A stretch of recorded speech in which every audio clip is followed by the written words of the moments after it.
Hello guys, welcome back to our YouTube channel. In today's video, we are going to solve the question paper of estate TGT Science 2024.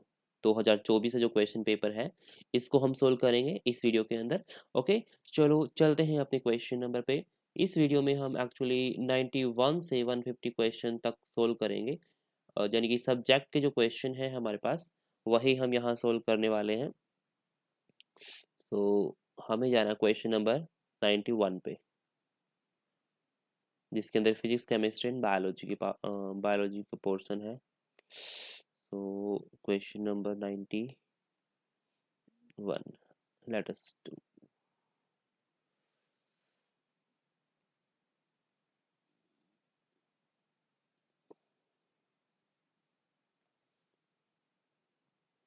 Okay, this is a question number 91. A 200 Newton block rests on a frictionless inclined plane of angle 30 degree. A cord attached to it, the block passes over a frictionless pulley at the top of the plane is attached to the second block. If the system is in equilibrium, then the weight of the second block in Newton approximately. मतलब इन्होंने बोला है 200 Newton का, मतलब ये wait दे रखा है हमें, ये हमें वेट गिवन है, और जो ये वेट गिवन है, एक ब्लॉक का वेट गिवन है, और उसे हमें इंक्लाइन प्लेन जिसका एंगल 30 डिग्री है। मान लो मेरे पास ये इस तरीके से एक इंक्लाइन प्लेन है, ठीक है। यहाँ पर कोई वेट गिवन है, ठीक, ब्लॉक गिवन है जिसका वेट हमें गिवन है। Now a cord attached to the block passes over a frictionless pulley. एक कोड है जो अटैच्ड है इस ब्लॉक पे, ब्लॉक से हमने कोड अटैच कर दी। यहाँ पर एक फ्रिक्शनलेस पुली है, इस पुली के थ्रू ये कोड इस तरीके से अटैच है। At the top of the plane is attach to second block. अब जो टॉप ऑफ द प्लेन है यहाँ पर कोई सेकंड ब्लॉक अटैच है, ठीक है। इस सेकंड ब्लॉक हमने अटैच कर रखा है। If the system is in equilibrium, अगर ये सिस्टम इक्विलिब्रियम में है, then the weight of the second block, तो हमें इस सेकंड ब्लॉक का वेट निकालना है। इट मीन्स उसे एंगल हमें गिवन है 30 डिग्री, ये एंगल हमें गिवन है 30 डिग्री। इस ब्लॉक का वेट हमें गिवन है, ये पुली दे रखी है, और सेकंड ब्लॉक इस तरीके से लटका हुआ है। जब ये इक्विलिब्रियम में होगा उस टाइम, जब ये इक्विलिब्रियम में होगा उस टाइम हमें चेक करना है इस ब्लॉक का वेट कितना है, ठीक है। So let us start it. देखो इसी तरीके से मेरे पास डायग्राम बनेगा। So this is a incline plane, ये मेरा इंक्लाइन प्लेन है, ठीक है, ये मेरा इंक्लाइन प्लेन है। ओके, और इस तरीके से हमारे पास एक ब्लॉक, ये ए ब्लॉक है, ठीक है, ये हमारे पास एक ब्लॉक है, और इस कॉर्ड की हेल्प से, पुली की हेल्प से अटैच है इस सेकंड ब्लॉक बी, ठीक है। ए ब्लॉक का वेट हमें 200 न्यूटन दे रखा है, तो लेट्स सपोज मैं एमजी मान लेता हूँ। तो अगर ये एमजी है तो इस सरफेस, जो ये सरफेस थी, ठीक है, इस सरफेस, तो वेट तो नीचे की तरफ ही डाउनवर्ड लगेगा, ठीक है। तो ये एमजी वेट नीचे की तरफ लग रहा है, तो मैं इसे रेक्टेंगुलर कंपोनेंट में डिवाइड कर देता हूँ, m g cos theta and m g sine theta. जो ये वाला एंगल था हमें 30 डिग्री गिवन है, ठीक है। तो अगर हम कैलकुलेट करेंगे तो दिस एंगल, ये एंगल हमारे पास 30 डिग्री आ जाएगा। तो जो ये एम जी कोस 30 आएगा, और ये जो इसका कॉम्पोनेंट है परपेंडिकुलर वाला, ये आएगा एम जी साइन 30, ठीक है। सो ये पुली के थ्रू हमने वेट अटैच कर दिया, तो यहाँ पर डेफिनेटली ये वेट नीचे की तरफ फोर्स लगाएगा, ठीक है। तो ये जो कॉर्ड है, ये रस्सी है, इसके अंदर टेंशन जनरेट हो जाएगी, एक टेंसिल फोर्स लगेगा जो पीछे की तरफ लगेगा। सिमिलरली वेट नीचे की तरफ लग रहा है, तो यहाँ पर भी टेंशन फोर्स लगने वाला है, और वेट यहाँ नीचे की तरफ लगने वाला है। अगर ये सिस्टम ऐसा है तो ये सिस्टम मेरा किस में हो गया भाई, इक्विलिब्रियम में हो गया। अगर ये मेरा सिस्टम इक्विलिब्रियम में है, देखो जो ये मेरे पास वेट था, जो ये ब्लॉक था, इसका वेट क्या था, एम जी। तो ये एम जी कोस थीटा वाला कंपोनेंट नीचे है, इसका रिएक्शन फोर्स ऊपर की तरफ लगेगा, इक्वल एंड अपोजिट। तो ये रिएक्शन फोर्स एम जी कोस 30 वाला कैंसिल आउट हो जाएगा, बचा कौन सा मेरे पास, एम जी साइन 30, और वो इस टेंशन के इक्वल होगा, ठीक है। वो इस टेंशन के इक्वल होगा, ये फोर्स लग रहा है। अब हमने यहाँ से टेंशन निकाल ली, जो टेंसिल फोर्स है, तो ये वाला फोर्स सेम यहाँ होगा।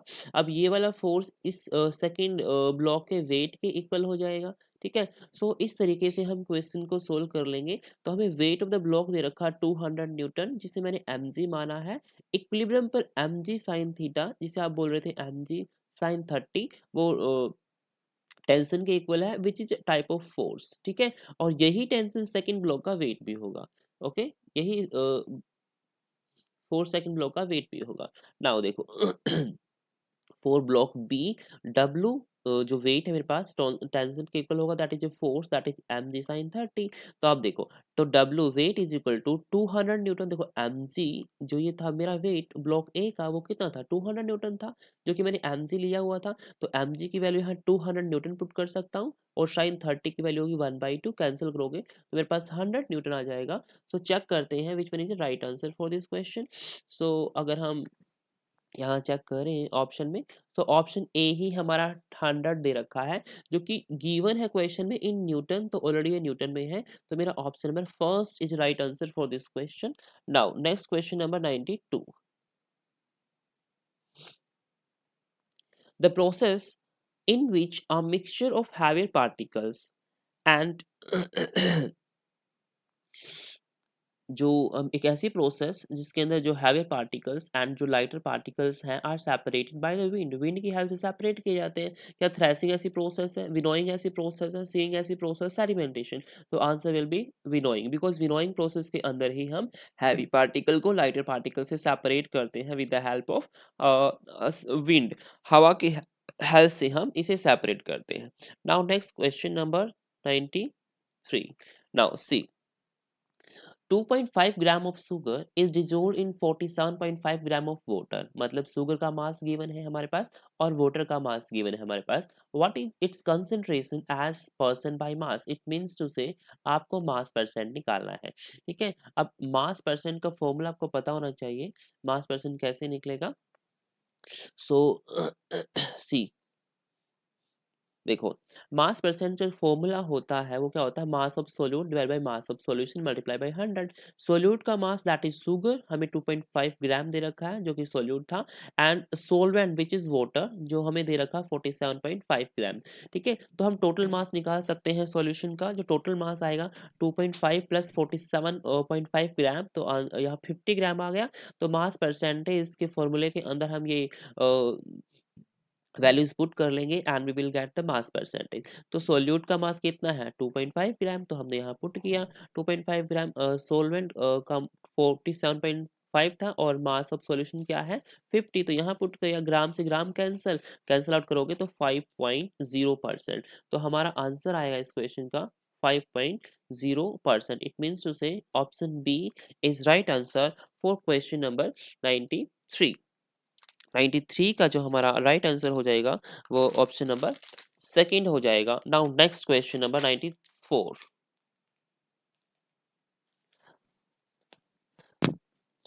Now which of the following contain maximum number of molecule? हमें ऑप्शन दे रखे हैं।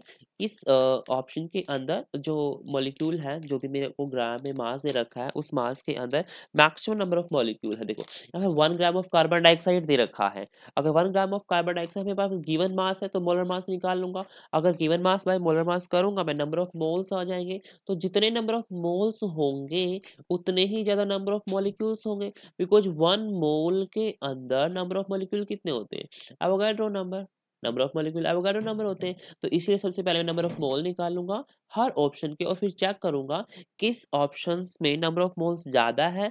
जिसमें नंबर ऑफ मोल्स ज्यादा होंगे उसी के अंदर नंबर ऑफ मॉलिक्यूल्स भी क्या हो जाएंगे भाई, ज्यादा हो जाएंगे। नेक्स्ट देखो, तो हमारे पास नंबर ऑफ मॉलिक्यूल्स का फॉर्मूला है, number of molecule is equal to given mass by molar mass multiply by Avogadro number. तो जो ये गिवन ये मास बाय मोलर मास ये क्या है, नंबर ऑफ मोल्स है। अगर नंबर ऑफ मोल्स को एवोगाड्रो नंबर से मल्टीप्लाई कर देते हैं हम तो हमें क्या मिलता है, नंबर ऑफ मॉलिक्यूल्स मिल जाते हैं। तो 1 gram of carbon dioxide that is molar mass of carbon dioxide 44 ग्राम है। तो नंबर ऑफ मॉलिक्यूल निकालेंगे, 1 ग्राम ऑफ कार्बन डाइऑक्साइड में पुट करूंगा 1 mass given mass by molar mass multiply by current number. तो मेरे पास 1/44 इंटू Na आया। ठीक है, मैं Na की टर्म में ही निकाल रहा हूँ, बिकॉज नंबर ऑफ मॉलिक्यूल्स जो जो Na है जो कांस्टेंट क्वांटिटी, अगर ये कांस्टेंट क्वांटिटी है तो नॉर्मली नंबर ऑफ मोल्स के ऊपर ही डिपेंड करेंगे नंबर ऑफ मॉलिक्यूल्स। तो 1 ग्राम ऑफ नाइट्रोजन का मोलर मास कितना by 28 gram per mole, and number of molecules in 1 gram of nitrogen 1/28 multiply by Na। Similarly हम कैलकुलेट कर सकते हैं हाइड्रोजन के लिए मोलर मास 2 ग्राम पर मोल हो जाएगा, और जो नंबर ऑफ मॉलिक्यूल होंगे 1/2 multiplied by Na। And for just for methane, similarly for methane we can calculate, तो 1/16 इंटू एन ए। तो आप देखो 1/2 सबसे बड़ा है, देखो 1/44 है हमारे पास, 1/28 है, 1/2 है, 1/16। 1/2 सबसे बड़ा है, अगर सबसे बड़े नंबर को आप सेम अगर नंबर से मल्टीप्लाई करते हो तो वही मेरा क्या होगा, राइट आंसर हो जाएगा। यहाँ मैक्सिमम नंबर ऑफ मॉलिक्यूल्स होंगे। It means to say question number 93 का राइट आंसर, सॉरी 94 का हमारे पास right answer which one is right answer. तो हाइड्रोजन के निकले थे 1/2, तो ऑप्शन नंबर 3, तो मेरा ऑप्शन नंबर 3 क्या हो जाएगा, राइट आंसर हो जाएगा क्वेश्चन नंबर 94 का। Next question number 95।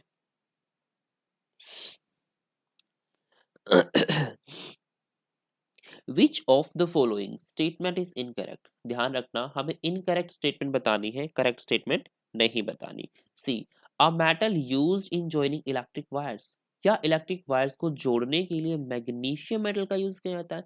बिल्कुल भी नहीं। इलेक्ट्रिक वायर को जोड़ने के लिए हम सोल्डर का यूज कर देते हैं, जो कि एक एलॉय है, ठीक है। सो इसका यूज नहीं करते, और मैग्नीशियम तो इतनी गुड क्वालिटी की मेटल है भी नहीं, बिकॉज ये हाईली रिएक्टिव मेटल है। अगर हाईली रिएक्टिव मेटल है तो जैसे ही हीटिंग होगी ये फायर कैच कर लेगी, तो इसलिए हम मैग्नीशियम को यूज नहीं करते इसके लिए, मेटल इलेक्ट्रिक वायर को जोड़ने के लिए। सो यही हमारी इनकरेक्ट स्टेटमेंट है, तो ऑप्शन फर्स्ट ही हमारा क्या हो जाएगा, राइट आंसर हो जाएगा। ठीक है, तो ऑप्शन फर्स्ट पे मार्क कर सकते हैं, सेकंड थर्ड एंड फोर्थ पढ़ने की भी जरूरत नहीं है। नेक्स्ट देखो, देख लेते हैं next. A metal whose oxide is soluble in both acid and basis. तो भाई जिंक तो एम्फोटेरिक ऑक्साइड बनाता ही है, तो एसिड के साथ रिएक्शन भी करेगा, बेस के साथ भी रिएक्शन करेगा, तो ये स्टेटमेंट तो हमारी ठीक है। Next, a metal unreactive toward oxygen dilute acid. तो गोल्ड तो वैसे ही नॉर्मल मेटल है, अनरिएक्टिव होता है। A metal extracted by using electrolytic reduction aluminium. भाई एल्यूमिनियम इलेक्ट्रोलाइटिक रिडक्शन की हेल्प से क्या करते हैं, हम इसे एक्सट्रैक्ट करते हैं, बिकॉज जब रिएक्टिविटी सीरीज में देखो कि आप एल्यूमिनियम की रिएक्टिविटी काफी ज्यादा होती है, और इसे हम इसके और बॉक्साइट होर्स से इलेक्ट्रॉनिक रिडक्शन मेथड से क्या करते हैं, एक्सट्रैक्ट करते हैं। सो 95 का हमारा option number first is right answer. Question number 96। See, which type of joint is found between bones of skull. Skull के बोन्स के अंदर कौन सा जॉइंट मिलता है? क्या हिंग जॉइंट मिलता है, पिवट जॉइंट मिलता है, फाइब्रस जॉइंट मिलता है, कार्टिलेजियस जॉइंट मिलता है? आप देखो, हिंग जॉइंट जो होता है वो हमें हमारी एल्बो और नीज के अंदर मिलता है, क्योंकि यहाँ पर मोमेंट होती है। जो पाइवट जॉइंट होता है वो हमारी नेक के अंदर मिलता है, जो हम अराउंड नेक क्या कर सकते हैं, मूवमेंट कर सकते हैं। लेकिन फाइब्रस जॉइंट्स जो होता है वो हमारे स्कल के अंदर मिलता है, जिसके अंदर मूवमेंट होती ही नहीं। ठीक है, बहुत ही लिमिटेड, ना के बराबर मोमेंट होती है, इन इमूवेबल ही समझो इसे। ठीक है, मूवेबल है ही नहीं स्कल के अंदर। सो 96 का option third is right answer. लेकिन कार्टिलेजियस जॉइंट्स जो है उसके अंदर कुछ मोमेंट्स अलाउड होती है, बट फाइब्रस जॉइंट्स जो कि स्कल के अंदर मिलता है वहां पर बिल्कुल भी मोमेंट नहीं होती। तो क्वेश्चन नंबर 96 का हमारे पास option number 3 is right answer. Next question number 96 का थर्ड आंसर हमारे पास है। Next question number 97। तो हमें बताना है, कंसीडर फॉलोइंग स्टेटमेंट। हमें हमारे पास दो स्टेटमेंट गिवन है, and choose the correct option. हमें करेक्ट ऑप्शन चूज करना। देखो, any DC generator can also function as a DC motor. बिल्कुल राइट स्टेटमेंट है, क्योंकि डीसी मशीन है वो रिवर्सिबल होती है। अगर हम उसे मैकेनिकल एनर्जी देंगे तो जनरेटर की तरह एक्ट करेगा, अगर हम उसे इलेक्ट्रिकल एनर्जी देंगे तो मोटर की तरह एक्ट करेगा। इट मीन्स टू से जो मेरी फर्स्ट स्टेटमेंट है वो करेक्ट है। Now, induce electromotive force produce in an AC generator reverses direction twice पर पीरियड। एक पीरियड में दो बार डायरेक्शन चेंज करता ही है एसी के अंदर, तभी तो अल्टरनेटिंग करंट बनेगा। तो ये भी स्टेटमेंट हमारे पास क्या है, ठीक है। दोनों ही स्टेटमेंट हमारे पास क्या है, राइट स्टेटमेंट है। सो ऑप्शन देखो, only first statement correct, next option, option second statement correct, next option both first and second incorrect. देखो यहाँ इनकरेक्ट लिखना है, लिखा हुआ है, तो आप इसे मार्क नहीं करोगे। तो क्योंकि दोनों के दोनों क्या है, करेक्ट है, दोनों के दोनों स्टेटमेंट क्या है भाई, करेक्ट है। तो 97 का हमारे पास option number fourth is right answer. ठीक है, ऑप्शन नंबर फोर्थ हमारे पास 97 का राइट आंसर हो जाएगा। Next question number 98 see, which of the following is not the causative organism for ringworm, ringworm के लिए कौन सा कॉजिटिव ऑर्गेनिज्म नहीं है, तो हमें बताना है। जो रिंगवर्म होते हैं वो डर्मेटोफाइटोसिस के थ्रू होते हैं, एक फंगल इन्फेक्शन है, ठीक है, फंगस की इन्फेक्शन है जो स्किन के अंदर होती है।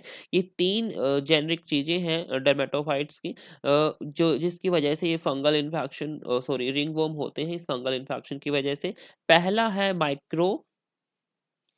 माइक्रोस्पोरम, तो ये फर्स्ट ऑप्शन में गिवन है, तो हमारा यही क्या हो जाएगा, राइट आंसर हो जा नहीं नहीं नहीं नहीं, माइक्रो नहीं होता भाई, क्या होता है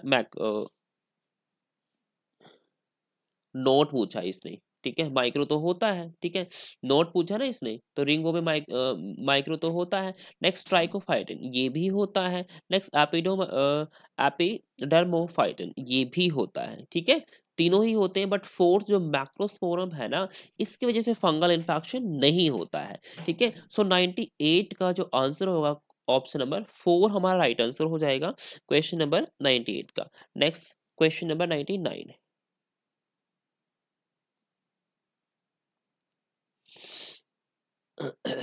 This is very simple question.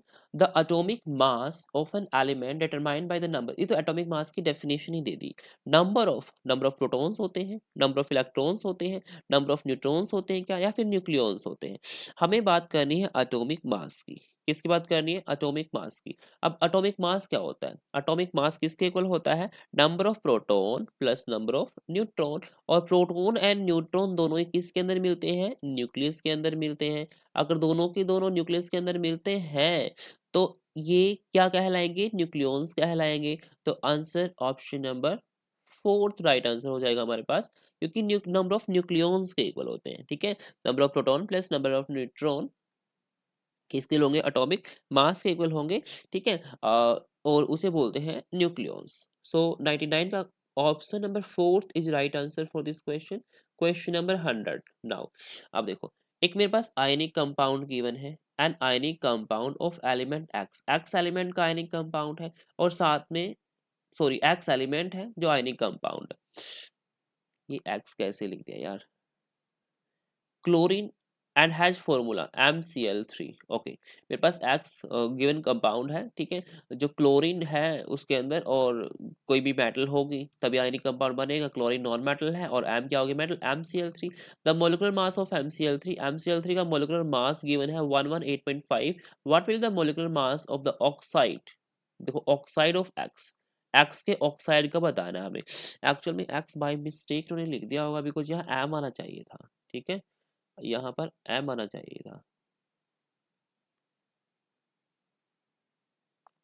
सी, इसका देख लेते हैं भाई, वेरी सिंपल क्वेश्चन है, बहुत टफ नहीं है ये। देखो MCl3 मेरे पास है, ठीक है, क्वेश्चन में गिवन है इसका मोलर मास गिवन है मेरे पास। मोलर मास अगर मैं निकालूं इसी फॉर्मूले से तो क्या होगा, M प्लस 3 × 35.5, बिकॉज एक क्लोरीन का मोलर मास कितना, 35.5 ग्राम पर मोल है, कितनी, तीन, तीन से मल्टीप्लाई कर दूंगा, तो मेरे पास मोलर मास आ गया इस मेरे गिवन कंपाउंड का, ठीक है। लेकिन गिवन कितना है क्वेश्चन में, 118.5, तो इसके इक्वल पुट कर सकता हूँ मैं।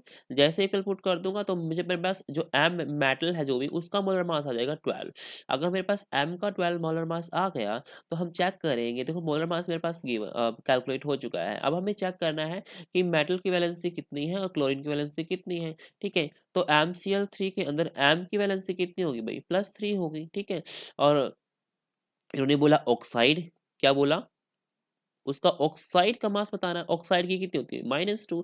तो अगर हम इसका मेटल के ऑक्साइड बनाएंगे तो इसके नीचे लिख देंगे 3 वैलेंसी, ऑक्साइड की होती है 2, क्रॉस मल्टीप्लाई करेंगे M2O3, that is oxide of M आ जाएगा। तो M2O3 जो ऑक्साइड ऑफ एम, लेकिन हमें तो इसका मास पूछा गया है, तो हम इसका मोलिकुलर मास निकाल देंगे क्या, किसका, M2O3 का। तो एटॉमिक मास अभी अभी हमने निकाला किसका, मेटल का, जो भी था 12 आया था, और एटॉमिक मास ऑफ ऑक्सीजन हमें पता है, तो इस फॉर्मूले में पुट कर देंगे, विल गेट द आंसर, ठीक है। 2 × 12 क्योंकि 12 ही कैलकुलेट किया था हमने, +3 × 16 ऐड अप करोगे तो कितना आएगा, 72। सो 72 हमारा आ गया। सो चेक करते हैं which one is right answer for this question. 70 option, option third is right answer for question number 100। तो मेरे पास क्वेश्चन नंबर 100 का option number third right answer हो जाएगा, that is 72 gram per mole. Next question number 101। अब 101 check करते हैं। देखो भाई, 45 kilowatt motor winds a cable around a drum. एक 45 किलोवाट की मोटर है, ठीक है, उसके अराउंड केबल क्या कर रखी है, बांध रखी है, ठीक है। Lifting 2700 kg mass to a height m 6 meter in 3 second. तो वो क्या करती है, 2700 केजी मास की हाइट पे किसी को लिफ्ट करती है, और सॉरी 2700 केजी मास के ऑब्जेक्ट को 6 मीटर हाइट पे लिफ्ट करेगी, और उसे लगेगा time 3 second. The power lost in the friction, friction के दौरान जो पावर लॉस होगी किलो वाट के अंदर बतानी है आपको, और जी की वैल्यू लेनी है 10 मीटर पर सेकेंड। देखो भाई, हमें पावर निकालनी है, एक्चुअल में ये किसकी यूनिट है, पावर की यूनिट है, तो हमें पावर दे रखी है, ठीक है, 45 किलोवाट। मतलब ये हमने इनपुट दिया, उस मोटर को इनपुट इतनी पावर दी, ठीक है। जब हमने इतनी पावर दी और इसे लिफ्ट कराने के लिए उसने कितनी पावर यूज की, और उसे माइनस कर देंगे तो मेरे पास क्या आ जाएगा, पावर लॉस्ट आ जाएगी फ्रिक्शन की वजह से, ठीक है। इनपुट हमने दी, जो आउटपुट हमें मिली उन दोनों का डिफरेंस ले लूंगा, तो फ्रिक्शनल की वजह से क्या जाएगी, पावर आ जाएगी, ठीक है। तो फ्रिक्शनल पावर लॉस्ट आ जाएगी, हमारे पास कितनी होगी, ठीक है। तो देखते हैं इस क्वेश्चन को। नाउ देखो, पावर गिवन थी, इनपुट 45 के किलोवाट, तो मैं इसे वाट में कन्वर्ट कर देता हूँ, 4500 वाट, तो ये मेरे पास इनपुट पावर थी। मास 2700 केजी है, उसे हाइट 6 मीटर पे, एंड टाइम 3 सेकेंड में। सब किस में है भाई, ऐसा ही सिस्टम में है, तो मुझे चेंज करने की जरूरत नहीं है। और जी की वैल्यू उन्होंने गिवन है 10 मीटर पर सेकेंड स्क्वायर। तो हम वर्क डन निकाल लेंगे, ठीक है। और वर्क डन निकालने के बाद उसे टी से डिवाइड कर देंगे, मेरे पास पावर आउटपुट वाली आ जाएगी, ठीक है। तो हमने P आउटपुट निकाला, M G S by T, M की वैल्यू गिवन है, जी की वैल्यू भी गिवन है, एच की भी गिवन है, टी पुट कर दूंगा मैं, 2700 के जी इंटू 10 मीटर पर second square into 6 meter divide by 3 cancel out करूंगा, तो 54,000 वाट आ जाएगी, ठीक है। अगर मैं किलोवाट में कन्वर्ट कर देता हूँ तो 54 किलोवाट, आप खुद देखो भाई, 45 हमने इनपुट दी और output 54 kilowatt, is it possible, क्या पॉसिबल है? अगर थियोरेटिकली बोलता तो हम निकाल देते, -9 किलोवाट, अगर हम माइनस करता तो -9 किलोवाट आ जाता, लेकिन ये पॉसिबल ही नहीं है, इसलिए क्वेश्चन क्या हो गया भाई, ये रॉन्ग हो गया। सो इसमें, तो इसे इसमें कहीं पर भी नहीं है ऑप्शन है, तो option A, B, third fourth कहीं पर भी नहीं है answer. It means to say question ही गलत था, और इसी वजह से इसके मार्क्स रिडक्ट हो गए थे, या फिर ग्रेस मार्क्स हमें दिए गए थे एसिड के पेपर में। नेक्स्ट क्वेश्चन नंबर 102 देखते हैं। The hormone responsible for ovulation, ovulation के लिए कौन सा हार्मोन जरूरी है, तो हमें बताना है ओव्यूलेशन के लिए कौन सा हार्मोन आपको याद होना चाहिए। अगर याद है तो ठीक है, एस्ट्रोजन नहीं, ओव्यूलेशन के लिए थोड़ी ना होता है, प्रोजेस्टेरोन नहीं, थर्ड ल्यूटेनाइजिंग हार्मोन, तो यही वो हार्मोन है जो ओव्यूलेशन के लिए बिल्कुल नेसेसरी है। नेक्स्ट, फॉलिकल स्टिमुलेशन हार्मोन, ये भी नहीं। सो option number third is right answer for this question, because जो एस्ट्रोजन होता है ना, एस्ट्रोजन वो क्या करता है, जो यूट्राइन वाल होती है ना, उसे बिल्ड करने के काम आता है, तो ये ओव्यूलेशन के लिए नहीं यूज होता। जो प्रोजेस्टेरोन होता है ना, वो क्या करता है, यूट्राइन लाइनिंग को मेंटेन करता है आफ्टर ओव्यूलेशन, ठीक है। और जो FSH, जिसे फॉलिकल स्टिमुलेटिंग हार्मोन बोलते हैं, ये करता है मैच्योरेशन ऑफ फॉलिकल, ठीक है। तो बचा कौन सा, थर्ड ऑप्शन, यही रिस्पॉन्सिबल है ओव्यूलेशन के लिए। So option third is right answer for question number 102। Next question number 103, देखो भाई, an insect trapped in a circular groove, एक सर्कुलर ग्रूव है उसके अंदर फंसा हुआ इंसेक्ट विद रेडियस 12 सेंटीमीटर, जिसकी रेडियस 12 सेंटीमीटर है, मूव्स कंटिन्यूसली, वो लगातार मूव कर रहा है अलोंग द ग्रूव के अलोंग, एंड कंप्लीट 7 रिवॉल्यूशन, और 7 चक्कर लगा देता है वो 100 सेकेंड में। Regarding the motion of the insect, insect की मोशन को चेक करते हुए कंसिडर द फॉलोइंग स्टेटमेंट, हमारे पास कुछ स्टेटमेंट है। अब ये क्वेश्चन थोड़ा सा लेंथी बना दिया है, तो आप याद रखना कि जो हमारे पास रेडियस है वो 12 सेंटीमीटर है, एंड रिवॉल्यूशन कितने किए उसने, 7 रिवॉल्यूशन किए 100 सेकेंड के अंदर। सो चार ऑप्शन गिवन है, वो देखते हैं। The linear speed is 5.3 centimetre पर सेकेंड, देखो अब इसने लीनियर स्पीड दे दी, अब इट मीन्स उसे आपको लीनियर स्पीड निकालनी पड़ेगी उसकी, और चेक करनी पड़ेगी वेदर इट इज कमिंग 5.3 और not. Acceleration is not a constant vector, क्या यहाँ एक्सेलरेशन कांस्टेंट वेक्टर नहीं है, वो भी चेक करना है। Magnitude of acceleration is 2.3 centimetre पर सेकेंड, इसका मतलब एक्सेलरेशन भी निकालना है, और फिर चेक करना है कि कौन कौन सी स्टेटमेंट करेक्ट है, ठीक है। कौन कौन सी स्टेटमेंट क्या है, करेक्ट है, तो उसके लिए हमें कैलकुलेट करना ही पड़ेगा, ठीक है। नाउ देखते हैं भाई। सो देखो भाई, हमारे पास ये था, रेडियस दे रखी थी 12 सेंटीमीटर, टाइम 100 सेकेंड, रिवॉल्यूशन कितना था 7। सबसे फर्स्ट ऑप्शन है, हमें लीनियर स्पीड निकालनी है। अगर मैं लीनियर स्पीड निकालूंगा क्या होता है, डिस्टेंस डिवाइड बाई टाइम। अब डिस्टेंस कितनी आएगी, अगर एक सर्कुलर है, एक सर्कल है और सर्कल के अलोंग वो मूव कर रहा है तो इतनी ही डिस्टेंस कवर की उसने, ठीक है, जो सर्क्यूफेरेंस थी। तो सर्क्यूफेरेंस क्या होती है सर्कल की, 2 पाई आर, ठीक है। लेकिन रिवॉल्यूशन कितने, चक्कर कितने लगाए 7, तो 7 से मल्टीप्लाई कर दूंगा तो डिस्टेंस आ जाएगी। टाइम कितना दे रखा 100 सेकेंड, डिवाइड कर दूंगा टाइम से तो मेरे पास क्या आ जाएगी, लीनियर स्पीड आ जाएगी। जब इसे कैलकुलेट करते हैं तो हमारे पास आता है 528/100। तो हमारे पास आंसर यहाँ आएगा 5.28। अगर मैं अप्रोक्सीमेशन लूँ तो 5.3 सेंटीमीटर। तो मेरे पास जो लीनियर स्पीड है वो कितना है, 5.3 सेंटीमीटर। नाउ हमें एक्सेलरेशन निकालना है। देखो, इन यूनिफॉर्म सर्कुलर मोशन, देखो सर्कुलर मोशन यूनिफॉर्म है, बिल्कुल यूनिफॉर्म बोला हुआ है। Magnitude of acceleration is constant, देखो मैग्नीट्यूड तो कांस्टेंट है but direction is keep going on change. जो डायरेक्शन देखो, कभी यहाँ थी डायरेक्शन, फिर यहाँ हुई, फिर यहाँ हुई, यहाँ हो, तो टेंजेंट होती है ना इसके, तो वो चेंज हो रही है, तो इसीलिए एक्सेलरेशन कांस्टेंट नहीं है, ठीक है, एक्सेलरेशन कांस्टेंट नहीं है सेकंड स्टेटमेंट के अकॉर्डिंग। थर्ड देखो, अब इन्होंने बोला एक्सेलरेशन। अब एक्सेलरेशन की बात करते हैं तो ये सर्कुलर एक्सेलरेशन जो होता है, वो सर्कुलर मोशन में अगर मूव करेगा तो उसे बोलते हैं सेंट्रीपिटल एक्सेलरेशन, ठीक है। क्या बोलेंगे, सेंट्रीपिटल एक्सेलरेशन। उसका फॉर्मूला था a is equal to v square by r, ये फॉर्मूला होता है। v हम अभी अभी हमने निकाला 5.28 एंड r हमें पता था 12 सेंटीमीटर, और सेंटीमीटर पर सेकंड में निकालना है तो मैं सेंटीमीटर में ही रखूंगा। तो इसे कैलकुलेट करेंगे, हम आएगा ये 2.32 सेंटीमीटर पर सेकंड स्क्वायर। अब तीनों की तीनों स्टेटमेंट याद रखनी है। पहले लीनियर वेलोसिटी 5.28 आई थी, ठीक है। एक्सेलरेशन कांस्टेंट नहीं है, ठीक है। और एक्सेलरेशन जो सर्कुलर मोशन के दौरान जो आ रहा है वो कितना है, 2.32। So let us check which one is right answer. देखो, यही था ऑप्शन फर्स्ट करेक्ट है। नोट है कांस्टेंट, ये भी ठीक है। नाउ अभी अभी हमने निकाला 2.3 ही आ रहा था, 2.32 आया हुआ था, तो ये भी स्टेटमेंट करेक्ट है। तो तीनों ही स्टेटमेंट करेक्ट है, तो मेरा आंसर क्या हो जाएगा, all option first second and third are correct statement। तो option fourth is right answer for this question, ठीक है। तो मेरे पास ऑप्शन नंबर फोर्थ क्या हो जाएगा, राइट आंसर हो जाएगा। ये क्वेश्चन नंबर था हमारे पास 103। नाउ लेट्स मूव 104, 103 का fourth is right answer. 104 check करते हैं। अब देखो, an electric bulb is rated 220 watt and 100 watt. देखो, ये वोल्टेज दे दी और इसकी पावर दे दी। When it is operated on 110 volt the power consumed will be. तो पावर कंज्यूम, देखो ये क्वेश्चन है एनसीईआरटी का, क्लास 10th का बैक एक्सरसाइज क्वेश्चन है। As it is copy paste, एक भी स्टेटमेंट, एक भी वर्ड चेंज नहीं कर रखा, एज इट इज, ठीक है। तो let us do it also, it is very easy. Now देखो, हमें पावर का फॉर्मूला पता होना है, power is equal to v square by r and r is equal to v square by p. तो यहाँ से हमने आर निकाल ली, क्योंकि उन्होंने हमें पावर दे रखी थी 220 वोल्ट एंड सॉरी वोल्टेज दे रखी थी 220 वोल्ट एंड मेरे पास पावर दे रखी थी कितनी, 100 वाट, ठीक है। अगर मैं पुट करूंगा तो मेरे पास 484 रेजिस्टेंस आ जाएगी, ठीक है। ये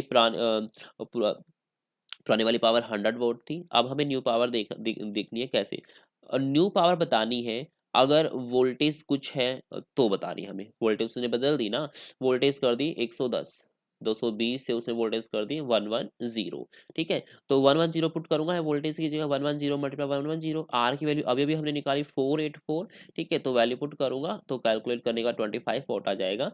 तो मेरे पास आंसर आ जाएगा 25 वोट, ठीक है। अगर मैं नॉर्मल तरीके से, अगर नॉर्मल कैलकुलेशन की बजाय भी देखता ना इसे, तो पी जो वी के भाई आर है, तो वी वी से क्या हो गया, हाफ हो गया। अगर वी हाफ हो गया तो रेजिस्टेंस तो कांस्टेंट रहेगी, ठीक है। अगर रेजिस्टेंस कांस्टेंट रहेगी, जो न्यू आएगी तो वैल्यू पुट कर दो v/2 यहाँ। अगर जो पावर न्यू आएगी तो p/4 हो जाएगी, यानी कि 1/4 हो जाएगी। तो 1/4 कर दोगे, 100 का 1/4 कितना होता है 25, वैसे भी निकाल सकते हो आप। सो 25 is right answer, option number fourth is right answer for this question. तो 104 का 25 पार्ट हमारा क्या हो जाएगा, राइट आंसर हो जाएगा। नेक्स्ट 105, 105 देखो भाई, a balloon operates at an altitude where the air density, देखो एयर डेंसिटी दे रखी है, डेंसिटी ऑफ एयर दे रखी है 0.90 kg पर मीटर क्यूब, यूनिट ध्यान रखना है कि kg है। At the altitude the balloon has a volume 20 meter cube, तो कुछ ऊंचाई पर जाने के बाद बैलून का वॉल्यूम कितना हो गया भाई, 20 मीटर क्यूब हो गया। एंड फील्ड विद हीलियम, और हमने वहां क्या फिल कर दिया, हीलियम फिल कर दिया, जहां हीलियम की डेंसिटी दे रखी है 0.178। If the weight of the balloon bag, balloon के बैग का वेट दे दिया 88 Newton, the load in it can support at this level, तो बता रहा है इस लेवल पर कितना लोड सपोर्ट कर सकता है, ठीक है, इस वैल्यू पर कितना लोड सपोर्ट कर सकता है। देखो अगर आप ध्यान से देखोगे, अगर एक कोई बैलून है एयर में मूव कर रहा है, ठीक है, अगर बैलून एयर में मूव करेगा वो तभी करेगा जब नीचे कोई बायरेंट फोर्स लगाएगा, एयर उसके ऊपर बैक फोर्स लगाएगी तो वो मूव करेगा, ठीक है। अगर एयर का फोर्स ज़्यादा हो जाएगा और बैलून का कम हो जाएगा तभी वो ऊपर की तरफ मूव करेगा। अगर दोनों का इक्वल होगा तो एक पर्टिकुलर हाइट पर मेंटेन रहेगा वो, ठीक है। तो हम चेक करेंगे इक्विलिब्रियम पे, और उसके बाद हम बता सकते हैं कितना लोड, ये वेट कितना लोड हम इसके ऊपर कर सकते हैं, ठीक है, और उसके बाद चेक करते हैं। देखो बायनेट फोर्स निकाल लूंगा मैं, ठीक है, किसका, एयर का, wait of the air displace, देखो ये जितना ही बड़ा बैलून है, ठीक है, जितनी इसने एयर डिस्प्लेस की होगी, जितने भी इसने एयर डिस्प्लेस की होगी उसी के इक्वल होगा बायनेट फोर्स ऊपर की तरफ। तो वेट ऑफ एयर डिस्प्लेस, तो वेट क्या होता है, mg होता है भाई, वेट क्या होता है, mg। लेकिन हमें यहाँ क्या दे रखा है, वॉल्यूम एंड डेंसिटी दे रखी है, ठीक है, तो मास को मैं वॉल्यूम डेंसिटी की टर्म में पुट करूंगा, बिकॉज डेंसिटी क्या होती है, मास बाई वॉल्यूम, ठीक है। तो हमारे पास मास क्या हो जाएगा, डेंसिटी मल्टीप्लाइड बाई वॉल्यूम। तो मैं ये वैल्यू यहाँ पुट कर सकता हूँ मास की जगह। अगर मैं मास की जगह पुट करूंगा, जो फोर्स आया मेरे पास वो कितना आ जाएगा, volume density into acceleration due to gravity. तो यही लिखा है, volume density of air acceleration due to gravity. तो वॉल्यूम कितना था, 20 मीटर क्यूब था, एयर की डेंसिटी कितनी, 0.90 kg पर मीटर क्यूब थी, acceleration due to gravity given नहीं है तो 9.8 मीटर पर सेकंड लूंगा। तो फोर्स ऑन बैलून कितना आ गया, 176.4, ये मेरे पास फोर्स ऑन बैलून आ गया। नाउ अब हम बात करते हैं वेट ऑफ हीलियम, बिकॉज इसके अंदर हीलियम का भी तो वेट, हम हीलियम डालने वाले हैं। अब हीलियम का वेट अगेन सेम लिखूंगा मैं, volume density multiply acceleration due to gravity, value put करो 20 मीटर क्यूब, हेलियम की डेंसिटी पुट करो और जी की वैल्यू पुट करो, तो यहाँ आ गया 34.88 न्यूटन। तो हमें लोड बताना, भाई लोड कितना बेयर कर सकता है। अगर मैं इक्विलिब्रियम की बात करता हूँ तो जितना ऊपर फोर्स लग रहा है उतना ही नीचे की तरफ फोर्स लगना चाहिए। ऊपर फोर्स कौन लगा रहा है, जितनी एयर डिस्प्लेस की थी बैलून ने वही लगा रही है, ठीक है। तो वो फोर्स इक्वल टू नीचे कौन फोर्स लगा रहा है, जो हमने बैग लिया वो नीचे की तरफ फोर्स लगा रहा है, जो हमने हीलियम उसके अंदर फिल की वो नीचे की तरफ फोर्स लगा रही है, और जो हमने लोड उसके अंदर डाला कितना लोड बियर कर सकता है, वो लोड मान लिया ना मैंने, लोड लिख दिया, एल लिख दो, एफ लिख दो, वाई लिख दो, वो भी नीचे की तरफ फोर्स लगाएगा। बट जो बैलून के अंदर जितनी डिस्प्लेस करेगा एयर वो ऊपर की तरफ फोर्स लगाएगा, तो इसे इक्वेट कर सकते हैं। अभी अभी हमने निकाला फोर्स ऑन बैलून 176.4 न्यूटन आया था, अभी अभी हमने निकाला हीलियम की वजह से कितना फोर्स लगेगा, that is a weight type, कितना 34.88, because weight is type of force, और बैक के लिए 88 ही दे रखा है, एंड लोड के लिए हम यहाँ से निकाल लेंगे। तो यहाँ से आप इजीली निकाल लोगे प्लस माइनस करके। तो जब निकालते हैं लोड के लिए तो हमारे पास आता है 53.51 न्यूटन। अगर 53.51 न्यूटन हमारे पास क्या आ गया, ये आ गया, तो देखते हैं किस ऑप्शन में है। तो ऑप्शन नंबर 53.1 आया हुआ है यहाँ पे, और हमारा कितना आया है 53.51, ठीक है। तो भाई अगर अप्रोक्सीमेशन देख लो 53 किस में है, तो एक ही ऑप्शन है 53, ठीक है। सो ऑप्शन थर्ड हमारा क्या जाएगा, राइट आंसर हो जाएगा क्वेश्चन नंबर 105 का। Next question number 106, in which part of the nephron, nephron के पीछ किस पार्ट में does glucose reabsorption takes place. देखो नेफ्रॉन की स्ट्रक्चर आपने खूब पढ़ी है, ठीक है, जो फिल्टरिंग यूनिट होती है किडनी के अंदर वो नेफ्रॉन होती है, और नेफ्रॉन की स्ट्रक्चर आपने पढ़ी है। तो आपको बताना है रीअब्जॉर्प्शन ग्लूकोज का किस पार्ट में, क्या ग्लोबुलस में होता है, नहीं ये तो फिल्ट्रेटिंग यूनिट है।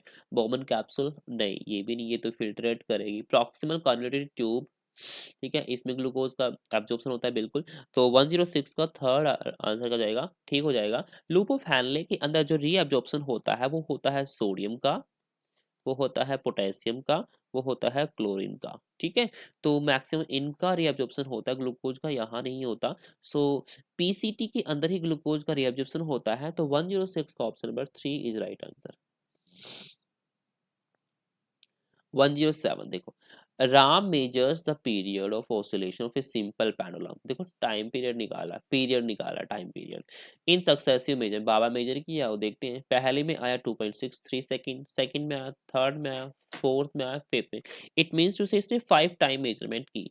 The mean absolute error and percentage error बताना है आपको। ठीक है, तो आपको मीन एब्सोल्यूट एरर अलग से निकालना है, उसमें उसका परसेंटेज निकाल देना और फिर चेक करना है ऑप्शन कौन सा है। देखो हमारे पास टाइम पीरियड गिवन था, तो हमने लिख ली 2.63 है, 2.56 है, 2.42 है, 2.71 है, 2.80 है। तो सबसे पहले हम इसका मीन निकालेंगे, टी में निकालें, सबको ऐड कर दो और जितना नंबर है ये 1 2 3 4 5, 5 बार रीडिंग ली उसने, 5 से डिवाइड कर दो, तो मेरे पास मीन आ गया 2.62। अब मैंने अप्रॉक्सीमेशन ले ली। अब मुझे एब्सोल्यूट एरर निकालना है। देखो एब्सोल्यूट एरर देखो ये एब्सोल्यूट एरर कैसे निकालते हैं। ठीक है, हमने मेन निकाल लिया, तो हमने सबसे पहले फर्स्ट क्वांटिटी के लिए delta T one absolute error निकालना है। तो मेरा मीन जो है 2.62 और फर्स्ट क्वांटिटी जो थी 2.63 माइनस कर दूंगा और उसका क्या ले दूंगा, मोड ले दूंगा। ठीक है, अगर माइनस आया तो प्लस कर लूंगा मैं से 0.01। Similarly for second time period 2.62 mean था और उसकी जो टाइम पीरियड था T2 वाला, सो 2.56 था, माइनस करोगे 0.06 एंड सो ऑन। हम 5 की 5 कैलकुलेशन इस तरीके से करेंगे। उसके बाद मीन एब्सोल्यूट एरर का फॉर्मूला ये रहा मेरे पास, मीन एब्सोल्यूट एरर। तो डेल्टा टी मीन जो अभी अभी हमने एब्सोल्यूट एरर निकाला उनका सम कर दूंगा और डिवाइड कर दूंगा किससे भाई, जो भी नंबर ऑफ टाइम्स जो हमने टाइम पीरियड मेजर किया था नंबर ऑफ क्वांटिटी से डिवाइड कर दिया। तो हमें 0.54 आया इसका सम, और 5 से डिवाइड करूंगा तो ये आएगा अप्रॉक्सीमेटली 0.11 अप्रॉक्सीमेटली। अब परसेंटेज एरर निकालना है। परसेंटेज एरर कैसे निकलेगा, T mean delta T mean divide by T mean अभी अभी निकाला था ऊपर, उसे 100 से मल्टीप्लाई कर देंगे क्योंकि यही मैक्सिमम एरर आ सकता है, तो चेंज था। तो 0.11 डिवाइड बाई 2.62 और 100 से मल्टीप्लाई करोगे तो अप्रॉक्सीमेटली 4.19% या फिर 4% लिख सकते हो। तो जो मेरे पास मीन एब्सोल्यूट एरर आया 0.11 और परसेंटेज एरर आया 4% अप्रॉक्सीमेटली 4 अगर देखते हैं किस ऑप्शन में है, तो ऑप्शन नंबर फर्स्ट में ही है। ठीक है भाई, कहाँ है, ऑप्शन नंबर फर्स्ट में ही है 0.11 एंड 4%। तो मेरा option number first is right answer for this question. देखो कहीं पर भी 4%, 4%, 2.6, देखो 4% से ज्यादा ले रखा है उन्होंने, अप्रोक्सीमेटली रखा है। ठीक है, so option number first is right answer for question number 107। 108 के लिए देखो भाई 108, for the following reason, nichrome wire is generally used as a heating element in heating appliances। तो nichrome wire क्यों यूज किया जाता है हीटिंग एलिमेंट में वो बताना है। First, it's melting point is high, क्या इसका मेल्टिंग पॉइंट बहुत ज्यादा होता है। इट्स रेजिस्टिविटी हाई, रेजिस्टिविटी ज्यादा होती है। It does get oxidise easily. तो बताना है कौन कौन सी स्टेटमेंट ट्रू है और फिर देख लेते हैं करेक्ट कौन कौन सी है चारों ऑप्शन में से, फिर ऑप्शन चेक कर लेंगे। Now it's melting point is high, क्या मेल्टिंग पॉइंट ज़्यादा होता है, बिल्कुल ट्रू स्टेटमेंट है। ठीक है, हीटिंग डिवाइस का मेल्टिंग पॉइंट ज़्यादा ही होगा नाइक्रोम वायर का। ठीक है, तो नाइक्रोम का अप्रॉक्सीमेटली 1400 डिग्री सेल्सियस होता है।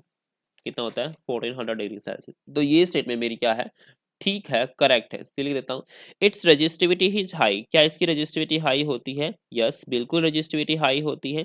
ठीक है, तो ये भी स्टेटमेंट क्या है मेरे पास, करेक्ट है। Next, it does get oxidise easily, क्या ये इजीली ऑक्सीडाइज हो जाता है, नहीं। अगर ये इजीली ऑक्सीडाइज हो जाएगा तो टेम्परेचर तो वैसे ही ज़्यादा है, अगर ये इजीली ऑक्सीडाइज होगा टेम्परेचर वैसे ही ज़्यादा है तो हमारी वायर बिल्कुल डिस्ट्रॉय हो जाएगी।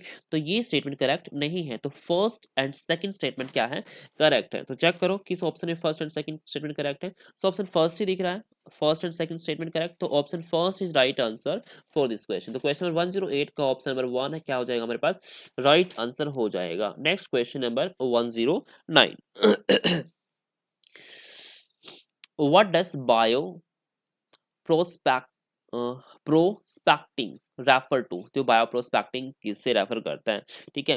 तो ये फर्स्ट देखो भाई, exploring biological diversity for new commercial product, क्या इससे, बिल्कुल ये इसी से रेफर करता है, बिकॉज इसके अंदर हम ना न्यू कमर्शियल प्रोडक्ट, एक सिस्टमेटिक सर्च होती है प्लांट, एनिमल या फिर माइक्रो ऑर्गेनिज्म की, जहां से हम कंपाउंड, जीन्स या प्रोटीन या फिर अदर प्रोडक्ट जो इकोनॉमिकल या फिर मेडिसिन वैल्यू के लिए अच्छे हैं, वहां से हम इसे एक्सप्लोर करते हैं, ठीक है।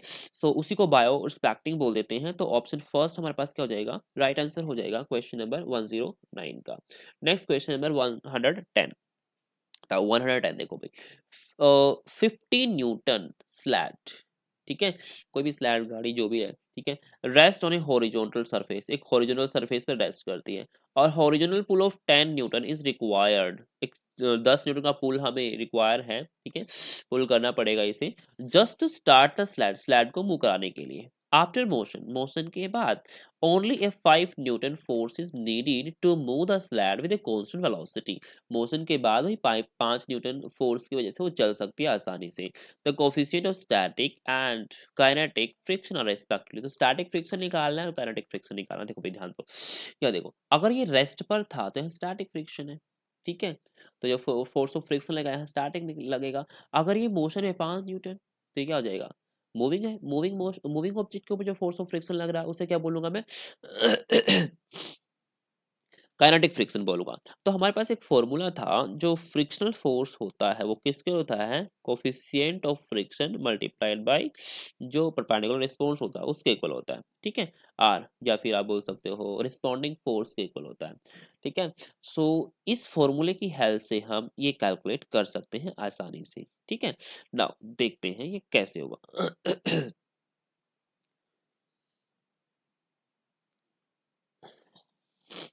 देखो भाई, देखो देखो weight of sled, weight sled का कितना 50 न्यूटन है, ठीक है। अगर मान लो मैं नॉर्मल सा मान लेता हूँ, इसका वेट कितना है 50 न्यूटन, ये नीचे की तरफ फोर्स लगाएगा, इसका रिएक्शन फोर्स ऊपर की तरफ 50 न्यूटन ही लगने वाला है, ठीक है। तो 50 न्यूटन मेरे पास किसकी वैल्यू आ गई, रिएक्शन फोर्स की वैल्यू आ गई। द स्टैटिक फोर्स दे रखा है 10 newton and kinetic frictional force दे रखा है 5 न्यूटन, ये दे रखा है, तो हम स्टैटिक के लिए फॉर्मूला यूज कर लेंगे, for F static is equal to mu coefficient of friction in static case multiplied by जो रिएक्शन फोर्स है वो, तो स्टैटिक फ्रिक्शन 10 न्यूटन दे रखा था, म्यू एस मुझे निकालना था स्टैटिक के लिए, और ये 50 न्यूटन अभी अभी आया, कैसे निकाला मैंने, ठीक है। तो म्यू एस की वैल्यू करोगे 10/50, तो आएगा 0.20। Similar the case for kinetic, बस काइनेटिक में भी यही फॉर्मूला लगना है, काइनेटिक फ्रिक्शन की वैल्यू कितनी है 5 न्यूटन, पुट कर दो, म्यू के निकालना है, आर की वैल्यू तो उतनी ही रहनी है क्योंकि ऊपर जो रिएक्शन फोर्स तो उतना ही लगेगा, बिकॉज वेट तो सेम ही है, वो चेंज थोड़ी ना हो रहा है, कुछ टाइम के लिए मूव कर रहा है वो, ठीक है। तो 50, तो वैल्यू पुट करोगे तो कितना आया 0.10, कितना आया भाई 0.10, तो म्यू एस आया था मेरा 0.20 एंड म्यू के मेरे पास कितना आ गया भाई 0.10, देखो। सो म्यू एस सबसे पहले लिखा था स्टैटिक, निकालने के बाद ऑप्शन चेक कर लेना, स्टैटिक कितना है मेरे पास 0.20, तो स्टैटिक की वैल्यू 0.20, तो किस ऑप्शन में है, इसमें तो नहीं है, सेकंड, यस सेकंड में ही है, थर्ड में नहीं है, फोर्थ में नहीं है, तो option number second is right answer. अगर आप एक भी पार्ट निकाल लेते तो भी आपका आंसर ठीक हो जाता। तो 110 क्वेश्चन नंबर का जो आंसर है ऑप्शन नंबर सेकंड।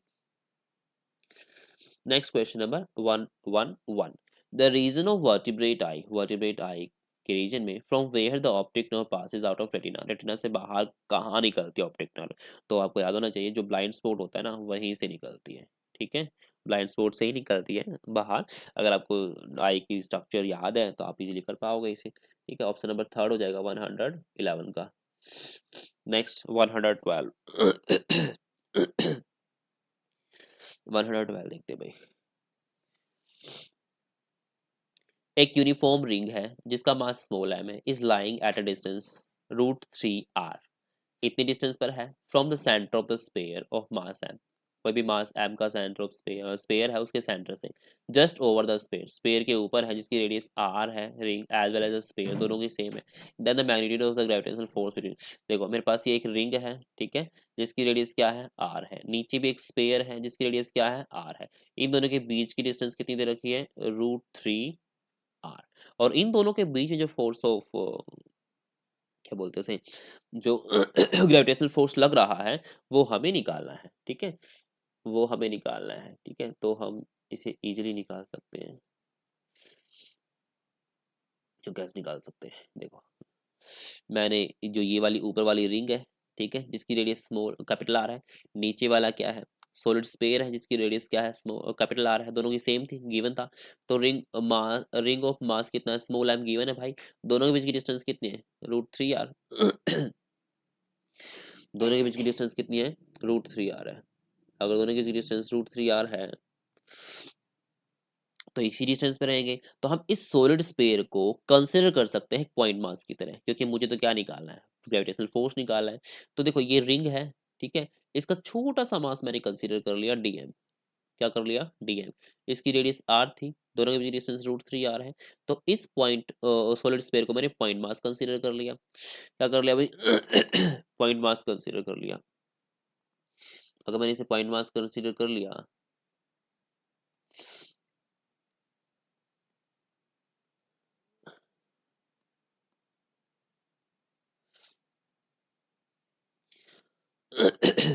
तो इस पॉइंट मास के बीच में और इसके सेंटर, रिंग का सेंटर है, इन दोनों के बीच में जो फोर्स ऑफ ग्रेविटेशनल फोर्स है वो निकालना है, ग्रेविटेशनल फोर्स ऑफ अट्रैक्शन।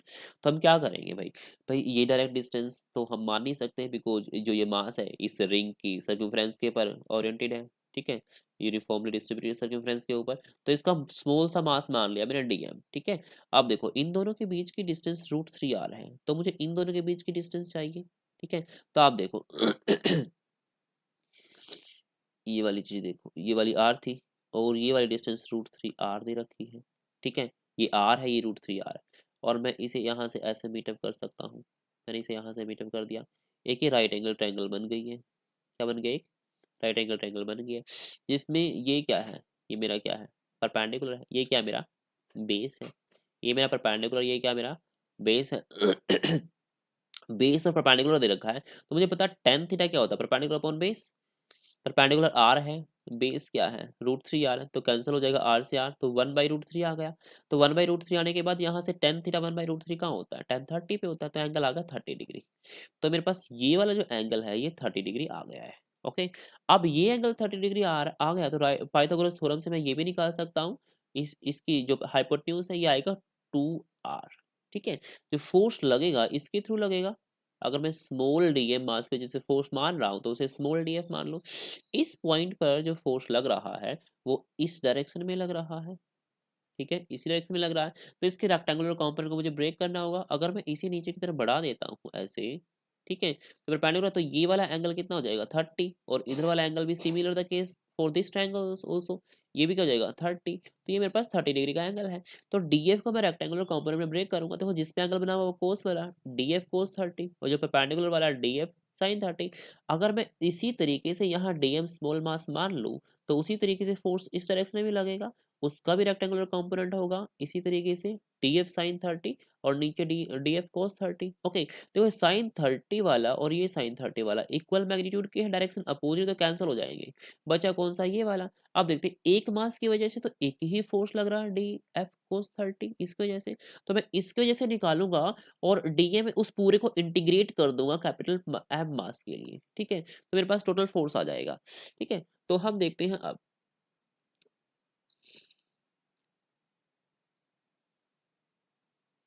देखो भाई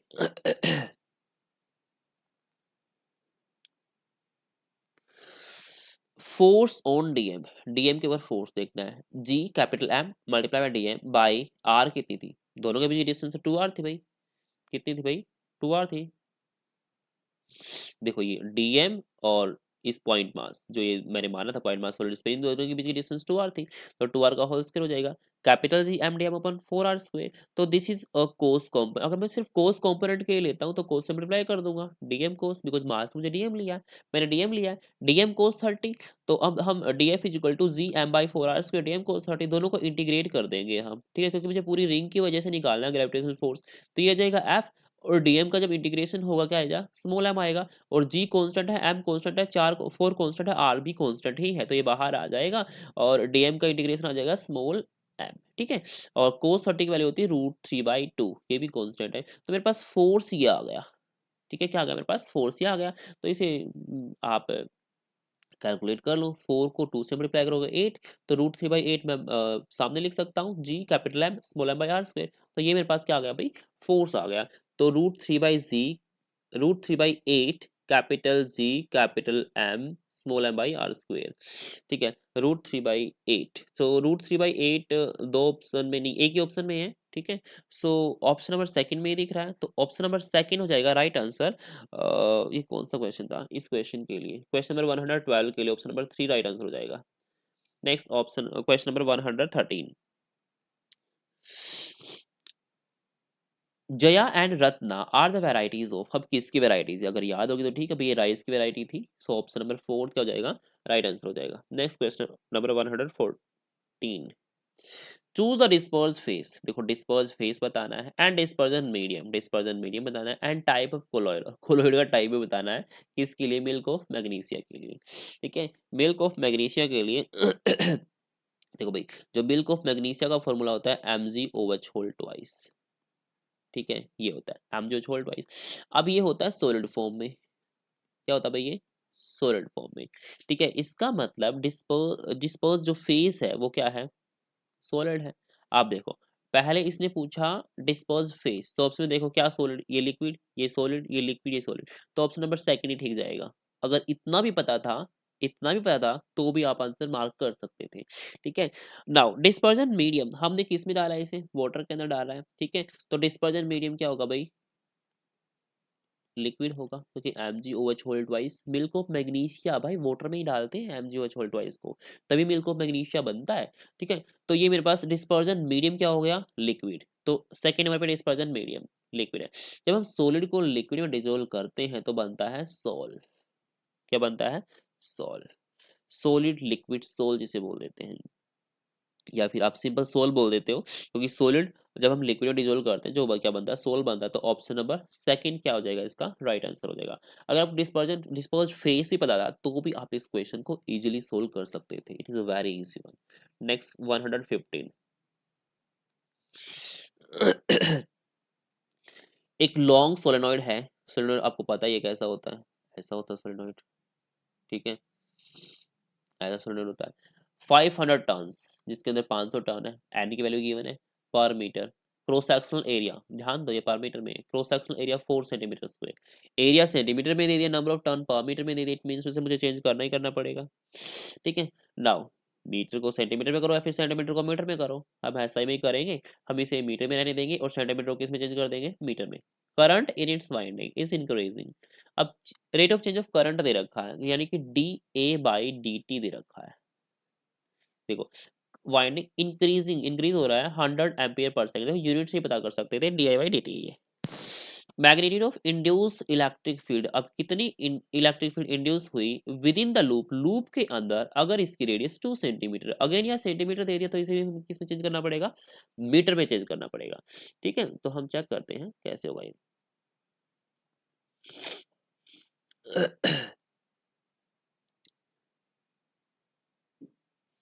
देखो भाई, हमें नंबर ऑफ टर्न दे रखे थे 500 पर मीटर स्क्वायर, एरिया दे रखा 4 सेंटीमीटर, DI/dt दे रखा है 100 एम्पियर पर सेकंड, वहां मैंने DA लिख दिया था बिकॉज करंट को एम्पियर से नोट करते हैं, आप DI भी लिख सकते हो, ठीक है। रेडियस दे रखी थी 2 सेंटीमीटर, मीटर में चेंज कर लेते हैं, ठीक है। एरिया को भी मीटर में चेंज कर लेते हैं, तो 4 × 10⁻⁴ मीटर स्क्वायर आएगा। अकॉर्डिंग टू फैराडे लॉ क्या होता है, close integral of E/dl is equal to rate of change of magnetic flux, ठीक है। तो ये होता है फॉर्मूला, तो यहाँ से मुझे ई की वैल्यू निकालनी है, ठीक है। तो फाइव बी की यानी मैग्नेटिक फ्लक्स की वैल्यू कहीं ना कहीं से मुझे निकालनी पड़ेगी, इसका चेंज निकालना पड़ेगा, यहाँ पुट करूँगा, after that we can solve it. तो भाई इसका इंटीग्रेशन, ई तो कांस्टेंट है बाहर ले लिया मैंने, डीएल वो सर्कुलर थी, तो क्या आएगा 2πr ही आएगी, E × 2πr, क्योंकि लूप तो सर्कुलर होता है ना, तो 2πr, और ये d5/dt, तो ई की वैल्यू आ गई मेरे पास E is equal to 1/2πr into d/dt, ये आ गया। अब मुझे क्या निकालना है, फाई निकालना है, मैग्नेटिक फ्लक्स निकालना है, ठीक है। तो मैग्नेटिक फ्लक्स क्या होता है, magnetic field lines passing through a perpendicular area, तो इफ B × A, इस सोलेनोइड से कितनी मैग्नेटिक फील्ड लाइन पास हो रही है, दैट इज 5b, और इसका फॉर्मूला होता है सोलेनॉइड के लिए mu naught N number of turn, I current in the solenoid, A area of cross section of solenoid. तो इसका हम D five by D T निकाला है, मुझे रेट ऑफ चेंज कर दूं, डिफरेंशिएशन कर दूं, first differentiation D five B by D T is equal to mu naught N A, constant है तो ये तो बाहर रहेगा, तो D I by D T, ठीक है।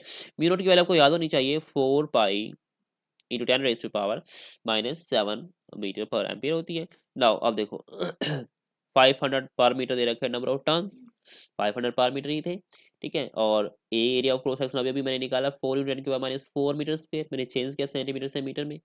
D I by D T given था 100 एम्पियर पर सेकंड, तो यहाँ वैल्यू पुट करने के बाद हमारे पास क्या आ जाएगा, D five by D T आ जाएगा, ठीक है।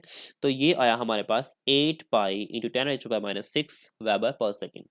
तो ये आया, तो हम इलेक्ट्रिक फील्ड वाला एक्सप्रेशन में इसकी वैल्यू पुट कर देंगे and we will get the answer. तो ये मेरा इलेक्ट्रिक फील्ड वाला एक्सप्रेशन था 1/2 pi R into D five by D T. Value put करेंगे, अगर वैल्यू पुट करेंगे तो मेरे पास आएगा 2 into 10 raise to power -4 volt पर मीटर, ठीक है। सो 2 इंटू 10 की पावर -4 वोल्ट पर मीटर, ये मेरा आंसर है। तो ये आंसर दिख रहा है ऑप्शन नंबर सेकंड, ठीक है। 2 इंटू 10 रेज टू पावर -4, तो ऑप्शन नंबर सेकंड मेरा क्या हो जाएगा, राइट आंसर हो जाएगा इस क्वेश्चन के लिए। नेक्स्ट क्वेश्चन नंबर 116, 116 देखते हैं भाई 116 match the column 1 and column 2 and select the correct answer from the given code. तो देखते हैं लाइमस्टोन हीटिंग, देखो लाइमस्टोन का फॉर्मूला क्या होता है, कैल्शियम कार्बोनेट CaCO3। अगर इसे हीट करता हूँ तो क्या बनेगा, कैल्शियम ऑक्साइड बनेगा और कार्बन डाइऑक्साइड गैस निकल जाएगी, नहीं बनेगा। तो it is type of decomposition reaction भाई, कौन सी रिएक्शन है, डिकम्पोजिशन रिएक्शन ही होगी, ठीक है। तो फर्स्ट का ऑप्शन नंबर सेकंड, तो पहले का दूसरा, पहले का दूसरा। Now magnesium wire is bond in air, air के अंदर अगर मैग्नीशियम वायर बर्न करोगे तो भी ऑक्सीजन के साथ रिएक्शन करेगी वो, ऑक्सीजन के साथ रिएक्शन, देखो मैग्नीशियम रिबन भी बर्न कराया था आपने, मैग्नीशियम रिबन को बर्न कराते हैं ऑक्सीजन के प्रेजेंस में, तो क्या बनता है, मैग्नीशियम ऑक्साइड बनता है, ठीक है। और एक्चुअल में ये क्या है, कॉम्बिनेशन रिएक्शन ही तो दिख रही है, ठीक है। तो सेकंड का मेरे पास कॉम्बिनेशन रिएक्शन, सेकंड का हो जाएगा मेरे पास third. White PPT of AgCl is formed when AgNO3 is added to NaCl। अगर मैं AgNO3 को उसमें डालता हूँ तो व्हाइट पीपीटी बनते हैं, तो प्रेसिपिटेशन रिएक्शन और यहाँ पर आयन का एक्सचेंज होता है, तो डबल डिस्प्लेसमेंट रिएक्शन, तो ऑप्शन नंबर 4 हो जाएगा इसका। Next question, option D part देखते हैं, electricity is pass through acidulated water. तो भाई ये तो आपको पता ही, तो क्या है, क्या है, इलेक्ट्रोलिसिस ही है। तो फर्स्ट सेकंड थर्ड का, second third fourth and fourth का है ऑप्शन नंबर फर्स्ट, ठीक है। देखते हैं फर्स्ट का सेकंड किस में, लेट अस सी, फर्स्ट का सेकंड ऑप्शन नंबर फर्स्ट में नहीं है, तो ये तो गया, कट गया, ये भी गया, ठीक है सेकंड। अब सेकंड का थर्ड इसमें है, इसमें तो नहीं है, अगर आपको दो पता होते तो भी ठीक हो जाता, option number second is right answer for this question, ठीक है। नाउ 117, क्वेश्चन नंबर 117 देखते हैं इसे। A magnetron, a magnetron in a microwave oven emits electromagnetic wave with frequency, frequency दे रखी है 2450 मेगाहर्ट्ज दे रखी है मेगा क्या होता है 10 की power 6। The magnitude of magnetic field required for electron to move a circular path with this frequency। देखो circular path में इलेक्ट्रॉन कब मूव करता है, साइक्लोट्रॉन के अंदर, तो उसकी फ्रीक्वेंसी चाहिए मुझे, तो साइक्लोट्रॉन की फ्रीक्वेंसी का एक्सप्रेशन अगर आपको पता है तो आप इस क्वेश्चन को सोल्व कर पाओगे, अदरवाइज क्वेश्चन सोल्व नहीं होगा। देखो भाई हमारे पास फ्रीक्वेंसी गिवन थी इस क्वेश्चन में, देखो सी फ्रीक्वेंसी गिवन है, तो हम ये मेरे पास फ्रीक्वेंसी है, ठीक है, कितनी है 2450। नाउ तो मेगा हर्ट्ज है भाई ये, ठीक है, हम क्या करेंगे इसे हार्ड में चेंज कर लेंगे, हार्ड में चेंज कर लिया, अब इसे साइंटिफिक नोटेशन की फॉर्म में लिख लेंगे 2.45 10 raise to power 9 hertz. Now charge में इलेक्ट्रॉन पाता है 1.6 इंटू 10 की power -9 coulomb, mass of electron पाता है 9.1 इंटू 10 की पावर -31 केजी। तो ये चार्ज पार्टिकल की फ्रीक्वेंसी निकालनी है जो कि फ्रीक्वेंसी ऑफ साइक्लोट्रॉन होगा, ठीक है। और फ्रीक्वेंसी ऑफ साइक्लोट्रॉन का फॉर्मूला है nu is equal to Q B divide by 2 pi M. तो यहाँ से मैग्नेटिक फील्ड मुझे निकालनी है, B is equal to 2 pi M nu divide by Q. देखो 2 की वैल्यू गिवन है, पाई की वैल्यू 3.14 लेनी है। मास ऑफ इलेक्ट्रॉन पता है क्योंकि इलेक्ट्रॉन ही मूव कर रहा है सर्कुलर मोशन में, 9.1 into 10⁻³ kg। Now new frequency दे रखी है 2.45 10⁹ नाउ अब देखो चार्ज इलेक्ट्रॉन पता है मुझे, बिकॉज इलेक्ट्रॉन ही तो मूव कर रहा है, तो उसके ऊपर चार्ज कितना है 1.6 इंटू 10⁻⁹। तो आप कैलकुलेट करोगे आपका आएगा 87.52 इंटू 10⁻³ टेस्ला। बट हमें अगेन इसे स्टैंडर्ड नोटेशन में लिखना है। अगर स्टैंडर्ड नोटेशन में नहीं है ऑप्शन में तो फिर चेक कर लेंगे। तो हमारे पास अगर ऑप्शन चेक करेंगे ना हम, तो हमारे पास आएगा 0.0875 टेस्ला, और ये ऑप्शन नंबर 3 के अंदर गिवन है 0.05 टेस्ला। तो कितना था 0.0875 आया था हमारा। देखो अब यहाँ देखो भाई 0.877 है, हमारा 75 है, तो हमारा आंसर यही है। Option number 3 is right answer for this question. Next question number 118, 118 question. Now देखो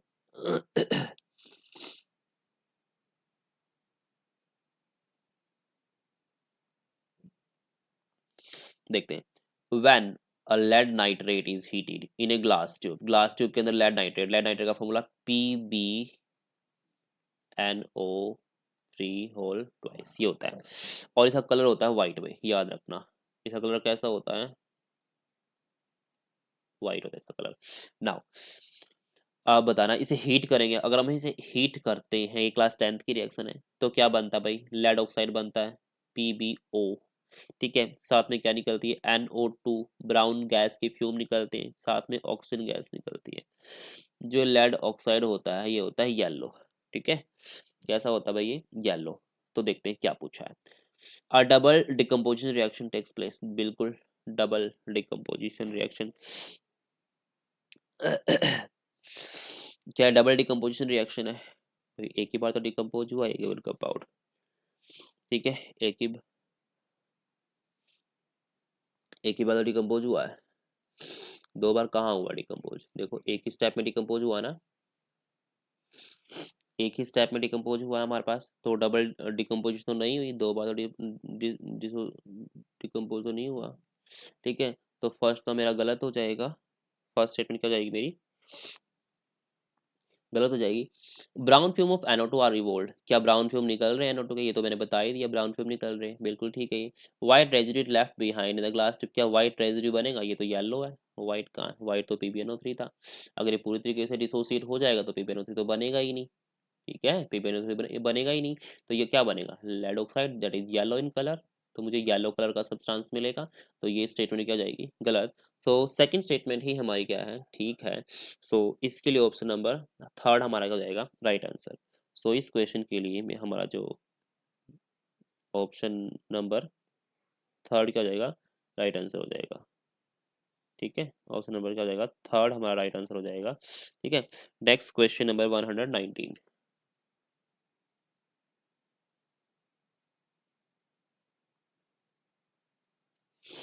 अब क्वेश्चन नंबर, भाई क्या होगा इसे, Mokar is associated with, Mokar किससे एसोसिएटेड है। ठीक है, जब हम बायोलॉजिकल क्लासिफिकेशन पढ़ते थे उसके अंदर हमें पढ़ा था मोकर। ठीक है, किससे एसोसिएटेड है, देखो पहला फाइकोमेसिटीज, जो फाइकोमेसिटीज होता है ना वो लोअर फंजाई एल्गल फंजाई के लिए यूज होता है, इसके अंदर मोकर इंक्लूड होता है। ठीक है, इसके अंदर मोकर इंक्लूड होता है, तो ऑप्शन नंबर फर्स्ट हमारा क्या हो जाएगा, राइट आंसर हो जाएगा इसके लिए। नाउ एस्कोमोसाइट्स के लिए देखो भाई, एस्कोमोसाइट्स के लिए पेनिसिलियम एंड ईस्ट इंक्लूड होता है इसके अंदर। ठीक है, बैसिडोमेसीड्स के लिए क्या होता है, मशरूम वगैरह इंक्लूड होते हैं इसके अंदर, और डिटोरियोमिसीड्स के अंदर क्या होता है, ट्राई कोडर्मा कुछ ऐसा होता है। तो हमारा ऑप्शन नंबर फर्स्ट का जाएगा इसके लिए, राइट आंसर हो जाएगा। Next question number 120, question number 120। Now देखो भाई, from the given option choose one that is not belong to the group based on solubility, solubility के बेसिस पर, मतलब आपको देखना है ये सोल्यूबल है कि नहीं। देखो मिल्क, देखो मिल्क सोल्यूबल होता है किसके अंदर भाई? पानी के अंदर डाल के देख लेते हैं। हनी वाटर के अंदर सोल्यूबल हो जाता है। ऑयल, क्या ऑयल होता है? नहीं होता। इंक भी हो जाती है। तो ऑयल ही ऐसा है जो सोल्यूबल नहीं हो रहा। तो ऑप्शन थर्ड हमारा क्या हो जाएगा? राइट आंसर हो जाएगा इस क्वेश्चन के लिए। नेक्स्ट क्वेश्चन नंबर 121 भाई, ऊपर चला गया। 121, देखो, the middle zone of the candle flame is associated with the zone of combustion. तो कंबशन की किस जोन में मिडिल जोन लाई करती है? मतलब हमारे पास कैंडल जो होती है, कैंडल की जो फ्लेम होती है, कुछ ऐसी ऐसी फ्लेम होती है, तो उसके अंदर कुछ जोन होती है भाई। ठीक है, ठीक है, नॉर्मली 3 जोन होती है। सबसे इनर जोन जो होती है वो डार्क जोन होती है। ठीक है, सबसे इनर जोन क्या कौन सी होती है? डार्क जोन होती है, जिसके अंदर अनबर्न्ड वैक्स होता है, डार्क कलर की होगी, ब्लैक है। तो मिडिल जोन होगी वो ल्यूमिनस जोन या फिर येलो जोन होती है, ये ब्राइट पार्ट होता है इसका फ्लेम का। और यहाँ पर ऑक्सीजन काफी लिमिटेड अमाउंट में मिलती है, इसका कलर कैसा होता है? येलो होता है। ये मिडिल जोन। जो आउटर जोन है, इसे मैक्सिमम अमाउंट में ऑक्सीजन मिलती है। अगर इसे मैक्सिमम अमाउंट में ऑक्सीजन मिलती है तो कंप्लीट कंबशन होगा। अगर कंप्लीट कंबशन होगा तो भाई इसका कलर कैसा होगा? ब्लू ब्लू कलर होगा, बिल्कुल ब्लू कलर होगा। ठीक है, तो पूछा कंबशन के बेसिस पे। देखो, स्पॉन्टेनियस कंबशन होता है मिडिल जोन में? नहीं। मिडिल में तो पार्शियल कंबशन होता है। रैपिड कंबशन होता है? नहीं। कंप्लीट कंबशन होता है? नहीं। तो कौन सा होता है? Partial combustion. तो ऑप्शन नंबर फोर्थ हमारा क्या हो जाएगा इसके लिए? राइट आंसर हो जाएगा। मिडिल जोन के अंदर, कैंडल की मिडिल जोन के अंदर पार्शियल कंबशन होता है, कंप्लीट कंबशन नहीं होता। नेक्स्ट क्वेश्चन नंबर 122 के लिए। नाउ 122 देखते हैं। नेम द, अरे थोड़ा ऊपर चला गया ये। Name the method which is based on the fact that ovulation and therefore cycle do not occur during the period of intense lactation, parturition. ठीक है, लैक्टेशन पार्चुरेशन के लिए कौन सा? देखो, फर्स्ट है पीरियोडिक एब्सिटेंस। क्या पीरियोडिक एब्सिटेंस होता है? नहीं, ये नहीं होता भाई। ठीक है, कॉर्टियस इंटरप्ट्स होता है, ये भी नहीं होता। इंटरयूटाइन डिवाइसेस होता है, ये भी नहीं होता भाई। ठीक है, बचा कौन सा? Fourth, lactation amenorrhoea. ठीक है, तो हमारे पास option number option number fourth का जाएगा। राइट आंसर हो जाएगा इस क्वेश्चन के लिए। ऑप्शन नंबर फोर्थ का जाएगा, राइट आंसर हो जाएगा इस क्वेश्चन के लिए। Next question number 123। Which of the following is not correctly match? आपको बताना है कौन करेक्टली मैच नहीं है। 123 के लिए फर्स्ट है मेथेनोजन अरैक बैक्टीरिया। तो आई थिंक ये तो करेक्ट ही है। ठीक है, नॉस्टैटिक यू बैक्टीरिया। देखो, मेथनोजन अरैक बैक्टीरिया के अंदर इंक्लूड होता है, इसीलिए वो फर्स्ट ऑप्शन ठीक है। नॉस्टॉक यू बैक्टीरिया, ये इसके ये भी आता है इसके अंदर, ये भी ठीक स्टेटमेंट है। यूक्लिनॉइड्स प्रोटिस्टा के अंदर आता है, ये भी ठीक है। एंड स्पोरोजा फंजाई के अंदर नहीं आता, तो ये मेरा राइट आंसर हो जाएगा। यही इनकरेक्ट स्टेटमेंट है। स्पोरोजोआंस लाइक प्लाज्मोडियम जो मलेरिया कोज करता है, ये किंगडम प्रोटिस्टा के अंदर आता है, फंजाई के अंदर नहीं आता। ठीक है, फंजाई के अंदर नहीं आता, ये किंगडम प्रोटिस्टा के अंदर आता है। तो ऑप्शन नंबर फोर्थ हमारा ठीक हो जाएगा, क्योंकि यही इनकरेक्ट स्टेटमेंट है, यही इनकरेक्ट मैच है। Now which one is not a crystalline allotrope of carbon? आपको बताना है इनमें से कौन सा क्रिस्टलाइन एलोट्रोप नहीं है कार्बन का।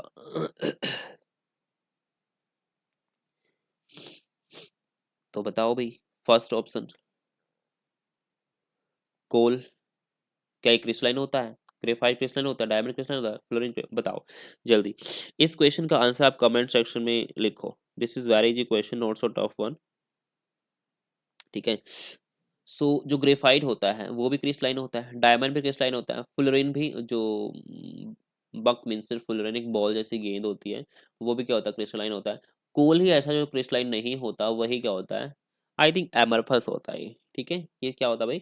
एमरफस होता है। तो 124 का आंसर, क्वेश्चन ऑप्शन फर्स्ट ही राइट आंसर हो जाएगा। Next 125, solder is alloy of. देखो, सोल्डर इज एलॉय, एक क्वेश्चन एलॉय पे आता ही आता है, एलॉय को याद कर लेना सारा। तो लेड और टिन का होता है ये, सोल्डर लेड और टिन का एलॉय होता है। तो ऑप्शन नंबर फर्स्ट हमारे पास राइट आंसर हो जाएगा। ठीक है, सोल्डर के अंदर लेड और टिन होता है। क्या होता है?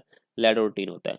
ठीक है, तो कॉपर जिंक, कॉपर एंटीन, ये किसका एलॉय है? ये है ब्रोंज का। किसका एलॉय एलॉय है? ये ब्रोंज एलॉय बनाता है। कॉपर एंड जिंक कौन सा एलॉय बनाता है? ब्रांस बनाता है। कौन सा बनाता है?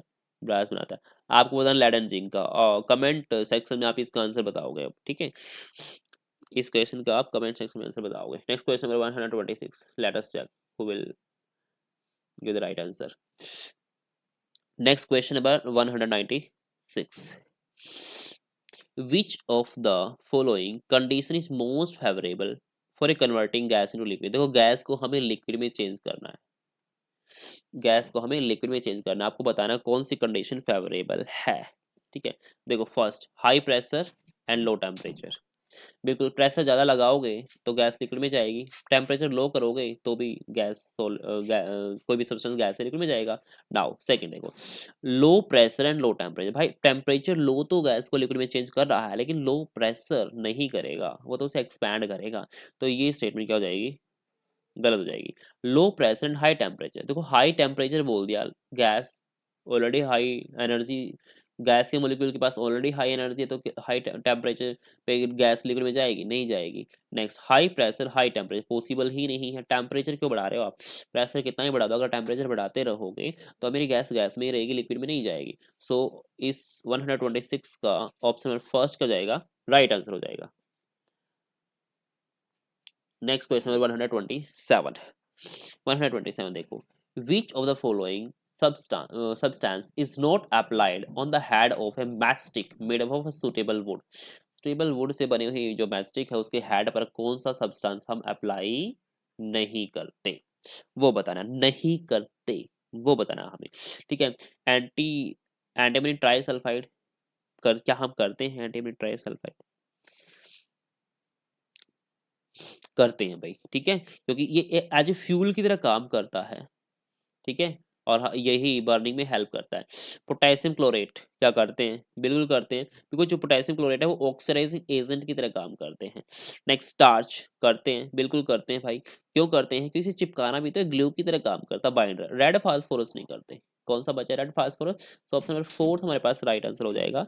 जो रेड फास्फोरस है वो मैच बॉक्स की साइड पे अटैच करते हैं, क्योंकि वहाँ फ्रिक्शनल सरफेस हम बनाते हैं, लेकिन मैचस्टिक के हेड के ऊपर अप्लाई नहीं करते, ठीक है? मैचस्टिक के हेड के ऊपर अप्लाई नहीं करते रेड फास्फोरस, बट जो हमारे पास जो मैच बॉक्स होता है इस तरीके से, ठीक है, जो इसकी ये वाला पार्ट होता है इसके ऊपर रफ सरफेस बनाने के लिए यहाँ अप्लाई करते हैं, यहाँ, ठीक है, यहाँ अप्लाई करते हैं, बट मैचस्टिक के हेड पर अप्लाई नहीं करते, ठीक है? सो 127 का ऑप्शन नंबर फोर्थ हो जाएगा। और जब हम इसे रब करते हैं, यहाँ पर रब करते हैं, इस फ्रिक्शनल फोर्स की वजह से एनर्जी बढ़ती है यहाँ की, और जो रेड फास्फोरस है वो व्हाइट में कन्वर्ट हो जाता है। किस में कन्वर्ट हो जाता है भाई? व्हाइट में कन्वर्ट हो जाता है। जब रेड फास्फोरस व्हाइट फास्फोरस में कन्वर्ट होता है, तभी वो फायर कैच कर लेता है, तभी हमारी जो प्लास्टिक है बर्न करना स्टार्ट कर देती है। तो 127 का ऑप्शन फोर्थ है, क्या हो जाएगा? Right answer. Next question 128, which of the following fuel has highest calorific value? देखो कैलोरीफिक वैल्यू आपको वैसे ही पता तो होती है, किसका मैक्सिमम किसकी मिनिमम, तो आपको पता है हाइड्रोजन की सबसे मैक्सिमम होती है, ठीक है? तो ऑप्शन नंबर फोर्थ हमारा राइट आंसर हो जाएगा। पेट्रोल की जो कैलोरीफिक वैल्यू होती है वो क्या होती है? 45,000 किलो जूल पर केजी होती है भाई, तो इसकी यूनिट भी याद रख लेना।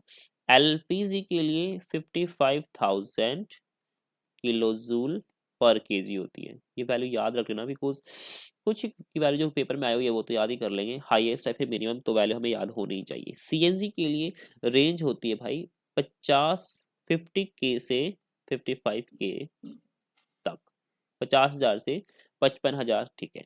और लेकिन हाइड्रोजन की जो होती है 150,000, 1,50,000 किलो जूल पर केजी होती है। तो सबसे ज्यादा किसकी होती है? सबसे ज्यादा हमारे पास सिर्फ और सिर्फ किसकी होती है? हाइड्रोजन की होती है। इसलिए option number fourth right answer हो जाएगा क्वेश्चन नंबर 128। नाउ 129 देखो, Vijay is unable to focus on an object closer than 2.5 metre. अगर 2.5 मीटर से नजदीक कोई सा ऑब्जेक्ट लेके आता है तो विजय उसे देख नहीं पाता उसकी आई से, मतलब मिनिमम इस डिस्टेंस में उसे रखना पड़ता है तभी उसकी आई देख पाती है। Approximately what refractive power suit his corrective lens.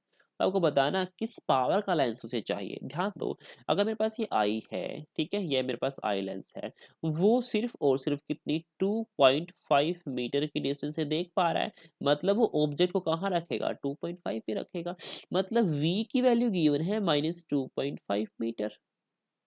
ठीक है, तो इमेज तो इसी की वजह से बन रही है, लेकिन उसे रखना कहाँ चाहिए, 25 सेंटीमीटर पर। लेकिन ये तो मीटर में दे रखा, मैं इसे सेंटीमीटर में कन्वर्ट कर लूंगा, 0.25 मीटर। देखो, ये किसकी डिस्टेंस है, ये ऑब्जेक्ट की इनिशियल डिस्टेंस पे रखना चाहिए था, लेकिन रख कहाँ रहा, यहाँ रखा। इट मीन्स टू इमेज इस डिस्टेंस की वजह से बन रही है। तो u की वैल्यू गिवन है, v की वैल्यू गिवन है, तो मैं फोकल लेंथ निकालूंगा, और फोकल लेंथ निकालने के बाद पावर का फॉर्मूला लगा दूंगा, p is equal to 1/f। ठीक है, अगर p पॉजिटिव आ रहा है, नेगेटिव आ रहा है, तो उसके बेसिस पर हम बता देंगे कि हमारा करेक्टिव लेंस कन्वेक्स है या फिर कनकेव है। ठीक है, तो देख लेते हैं। जो नॉर्मल नियर पॉइंट होता है ह्यूमन आई का, वो कितना होता है, 25 सेंटीमीटर। ठीक है, क्योंकि इसी पे रखवाना है करेक्टिव लेंस, लेंस लगने के बाद। ठीक है, तो अगर मैं इसे मीटर में कन्वर्ट कर दूंगा, -0.25 मीटर। और डिफेक्टिव नियर पॉइंट कितना भाईगा, 2.5 मीटर है विजय का, माइनस में। तो इसे हाइपरमेट्रोफिया है, लॉन्ग साइडेडनेस है, इसे दूर से दिखाई देता, नजदीक से नहीं। तो लेंस फॉर्मूला मैं यूज करूंगा, 1/f is equal to 1/v minus 1/u। तो वैल्यू पुट करूंगा v एंड u की, वैल्यू पुट करने के बाद मेरे पास 1/f की वैल्यू आई 3.6 मीटर इनवर्स। ठीक है, तो 1/f ही क्या होती है, पावर होती है, तो मेरे पास 3.6 डायोप्टर आ गई मेरे पास। ठीक है, और प्लस में आए, अगर प्लस में आए तो लेंस कैसा है मेरा, कन्वेक्स लेंस है। कैसा लेंस है, कन्वेक्स लेंस है, +3.6 d and lens is convex, +3.6 d। तो ऑप्शन नंबर सेकंड हमारा क्या हो जाएगा, राइट आंसर हो जाएगा 3.6 d। Next question number 130, which of the following statement is incorrect. ध्यान दो, इनकरेक्ट पूछा, करेक्ट नहीं पूछा। About the state of matter, state of matter के बारे में बताना है, 130 क्वेश्चन। देखो भाई, first, the force of attraction between gas molecule is very less. किसके बारे में, स्टेट ऑफ मैटर के बारे में। किसके बारे में, स्टेट ऑफ मैटर के बारे में। Incorrect, the force of attraction between the gas molecule, किस मॉलिक्यूल, गैस इज वेरी, तो गैस में तो बिल्कुल very less force of attraction होता है, ये तो स्टेटमेंट ठीक है।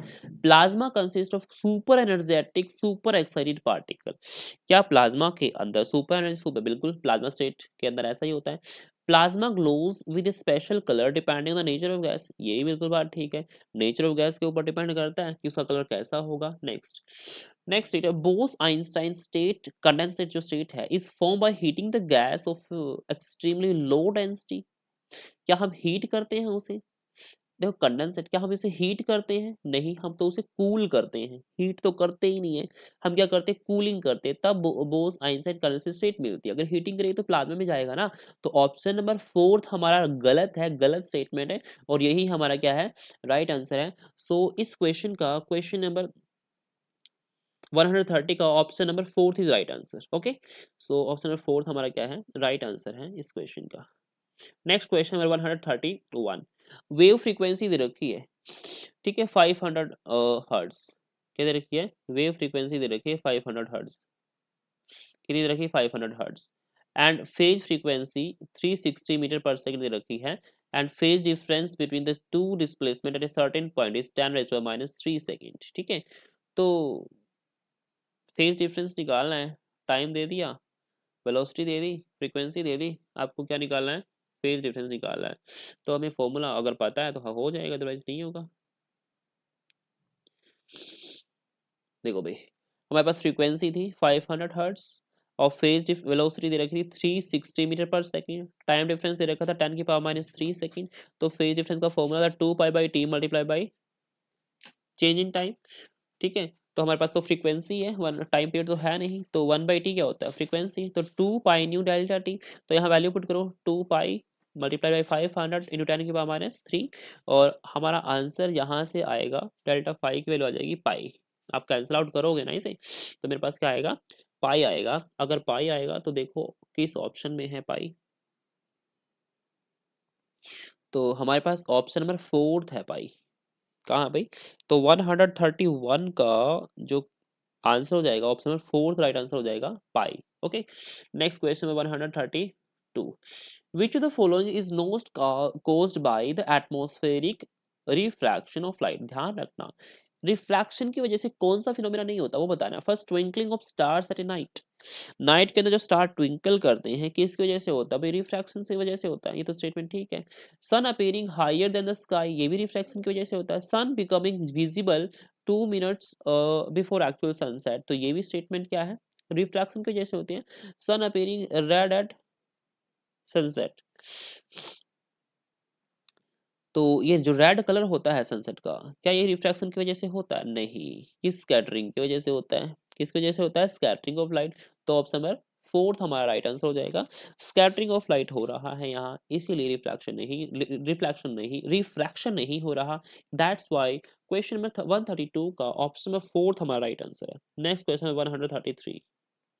नाउ ये क्वेश्चन काफी अच्छा पूछा गया है आपकी बार ने, ठीक है। सो वैसे तो ये मतलब थोड़ा सा लेवल इसका हाई है इस तरीके से क्वेश्चन, क्योंकि डायरेक्टली 11-12 से है ये, 9-10 से तो है ही नहीं, ठीक है।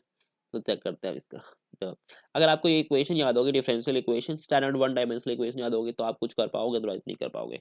तो जो standard one dimensional differential equation है इस वेव के लिए, तो ये है d square by y by d x square equal to 1/√स्क्वेयर d square y by D t square, ठीक है, ये न्यू है, ठीक है। सो तो इसका सॉल्यूशन हमें गिवन होता है वाई, इसका सॉल्यूशन ये सेकंड ऑर्डर डिफरेंशियल इक्वेशन है। इसका सॉल्यूशन होता है Y is equal to F of X minus V T plus G of X plus V T. अगर इस फॉर्म में ऑप्शन है तो इसका सॉल्यूशन, अदरवाइज सॉल्यूशन नहीं है। तो हमें चेक करना option first, option first, because यहाँ पर ना ऑप्शन दे रखे हैं और आपको चेक करना है कि कौन सा सॉल्यूशन है, ठीक है। ये कौन सा सॉल्यूशन है, ये है, ये सेकंड थर्ड है या फिर फोर्थ है। तो हमें चेक करना है कौन सा सॉल्यूशन नहीं है, ठीक है, कौन सा सॉल्यूशन नहीं है। ना देखो, तो फर्स्ट हमें ऑप्शन दे रखा है y is equal to X square plus nu square into T, ये दे रखा है। तो इसका पहले फर्स्ट डिफरेंशिएशन करेंगे x के रिस्पेक्ट में, फिर सेकंड करेंगे, तो मेरा ये आ गया 2, और फिर इसी का पार्शियल डिफरेंशिएशन करने वाले हैं t के रिस्पेक्ट में, dy बाई डी टी, फिर इसका सेकंड करेंगे, ये आ गया 2v स्क्वेयर, और इनकी वैल्यू यहाँ पुट करेंगे।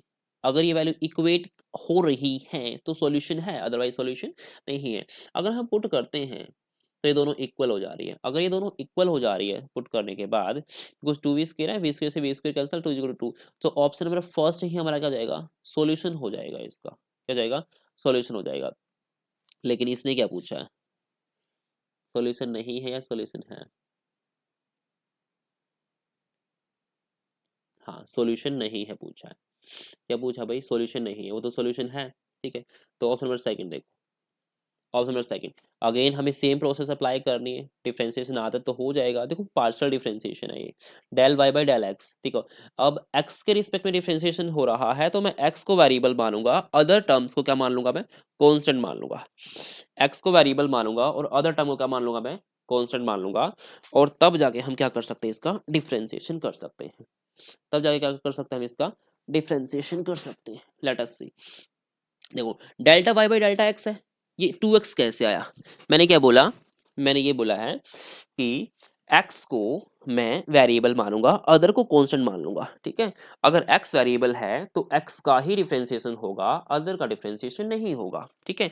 तो यहाँ पर मेरा x की जो वैल्यू थी, x वाले वेरिएबल की वैल्यू थी वो एक्स स्क्वेयर, इसका डिफरेंशिएशन हो जाएगा 2x, because x square differentiation करते हैं तो पावर आगे आ जाती है और उसकी पावर में से एक माइनस हो जाता है, ठीक है, 2x स्क्वेयर, तो 2x हो गया। अगर इसका v और t कांस्टेंट है और कांस्टेंट का डिफरेंशिएशन होता है 0 भाई, ठीक है, क्या हो गया भाई? ये 0, तो ये चला गया। अब सेकंड डिफरेंशिएशन करते हैं हम इसका, ठीक है, 2x का करेंगे क्योंकि फर्स्ट डिफरेंशिएशन का ही सेकंड डिफरेंशिएशन करना है मुझे।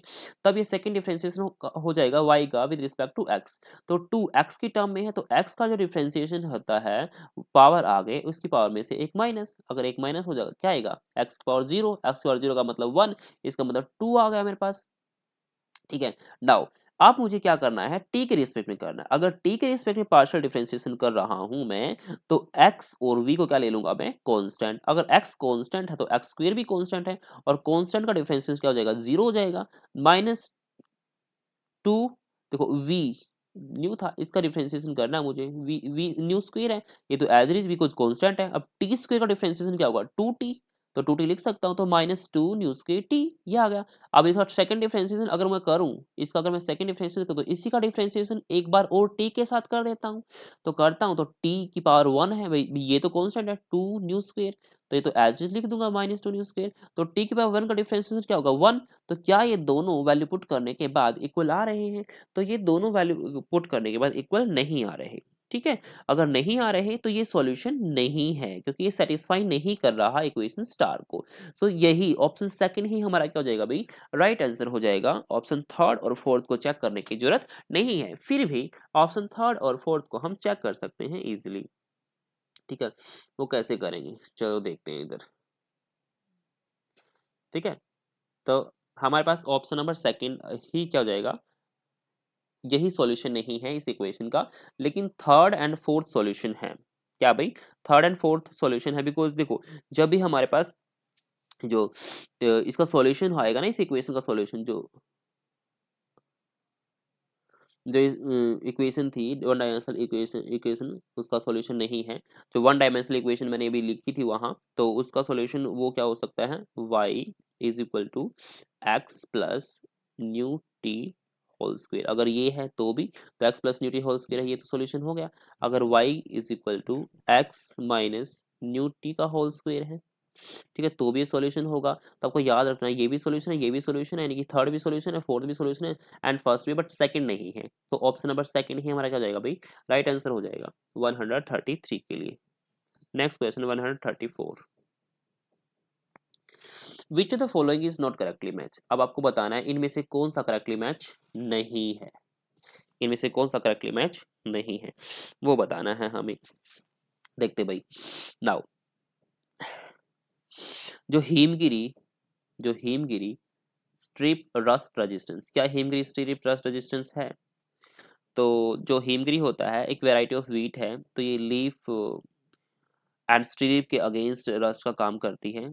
तो ये स्टेटमेंट क्या हमारे पास ठीक है। नाउ पूसा स्वर्णिम ऑफिस रेजिस्टेंस है? नहीं, जो पूसा स्वर्णिम है वो ऑफिस रेजिस्टेंस नहीं है, ठीक है, वो ऑफिस रेजिस्टेंस नहीं है, ये व्हाइट रस्ट के अगेंस्ट काम करती है, ठीक है। सो यही हमारा इनकरेक्टली मैच है, तो ऑप्शन नंबर सेकंड ही क्या हो जाएगा हमारा, राइट आंसर हो जाएगा, ठीक है। नेक्स्ट देखो ऑप्शन नंबर 3, पूसा गौरव ऑफिस रेजिस्टेंस है, ये बिल्कुल है। पूषा कोमल बैक्टीरियल ब्लाइंड रेजिस्टेंस है, ये बिल्कुल बैक्टीरियल ब्लाइंड रेजिस्टेंस है। तो ऑप्शन नंबर सेकंड हमारा क्या हो जाएगा, राइट आंसर हो जाएगा क्वेश्चन नंबर 134 के लिए। 135 देखो, which of the अरे भाई कहाँ, which of the following is used in manufacturing steel। Steel को मैन्युफैक्चर करने के लिए कौन सा यूज होता है भाई, स्टील की मैन्युफैक्चरिंग के लिए क्या क्या यूज होता है भाई?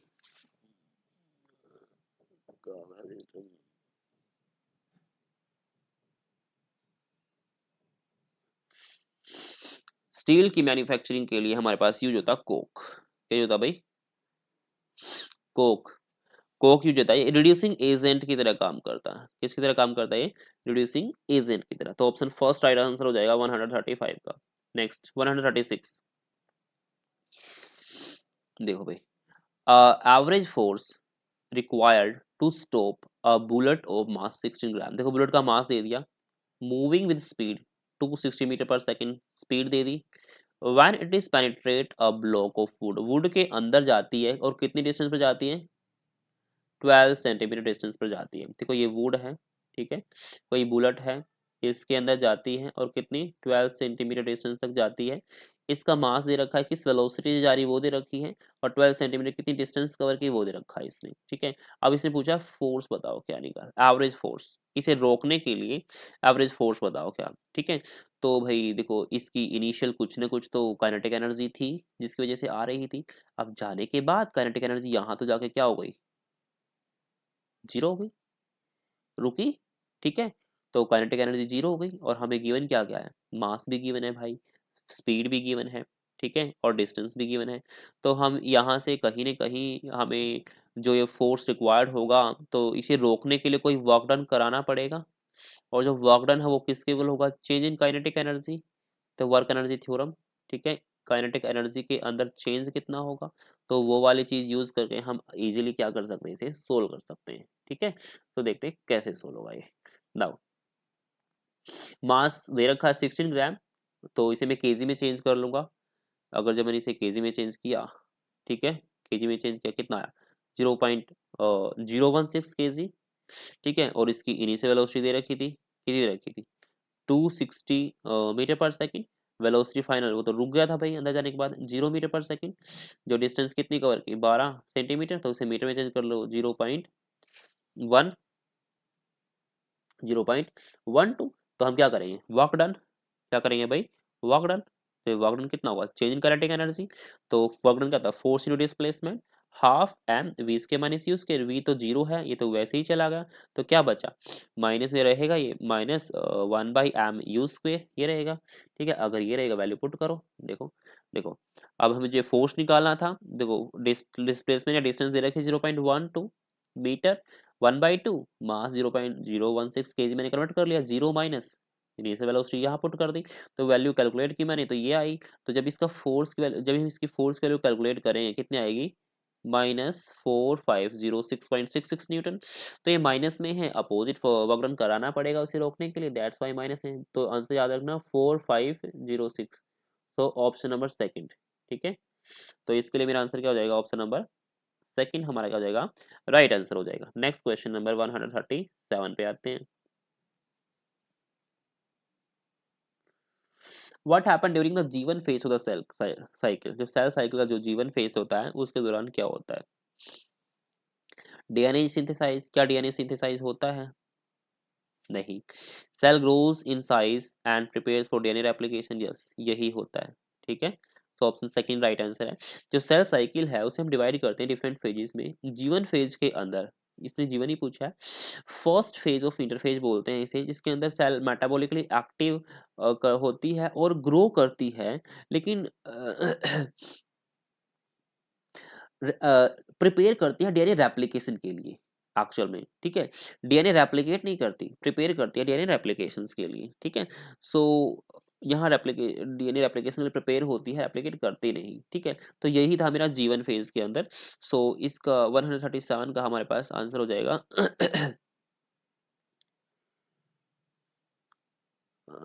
37 का सेकंड। अरे भाई,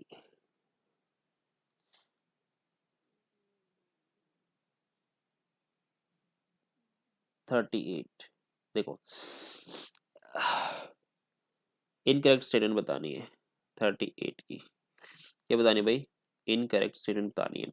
तो फर्स्ट देखो, methane and carbon dioxide green house gases, बिल्कुल ठीक है। तो Dobson units measure noise in environment, क्या डॉप्सन यूनिट मेजर होती है नॉइस के लिए, डॉप्सन यूनिट मेजर नहीं, यही मेजर नहीं होती, यही इनकरेक्ट है। तो ऑप्शन नंबर सेकंड हमारे पास क्या हो जाएगा, राइट आंसर हो जाएगा। जो डॉप्सन यूनिट है वो नहीं होती किसके लिए, नॉइस को मेजर करने के लिए।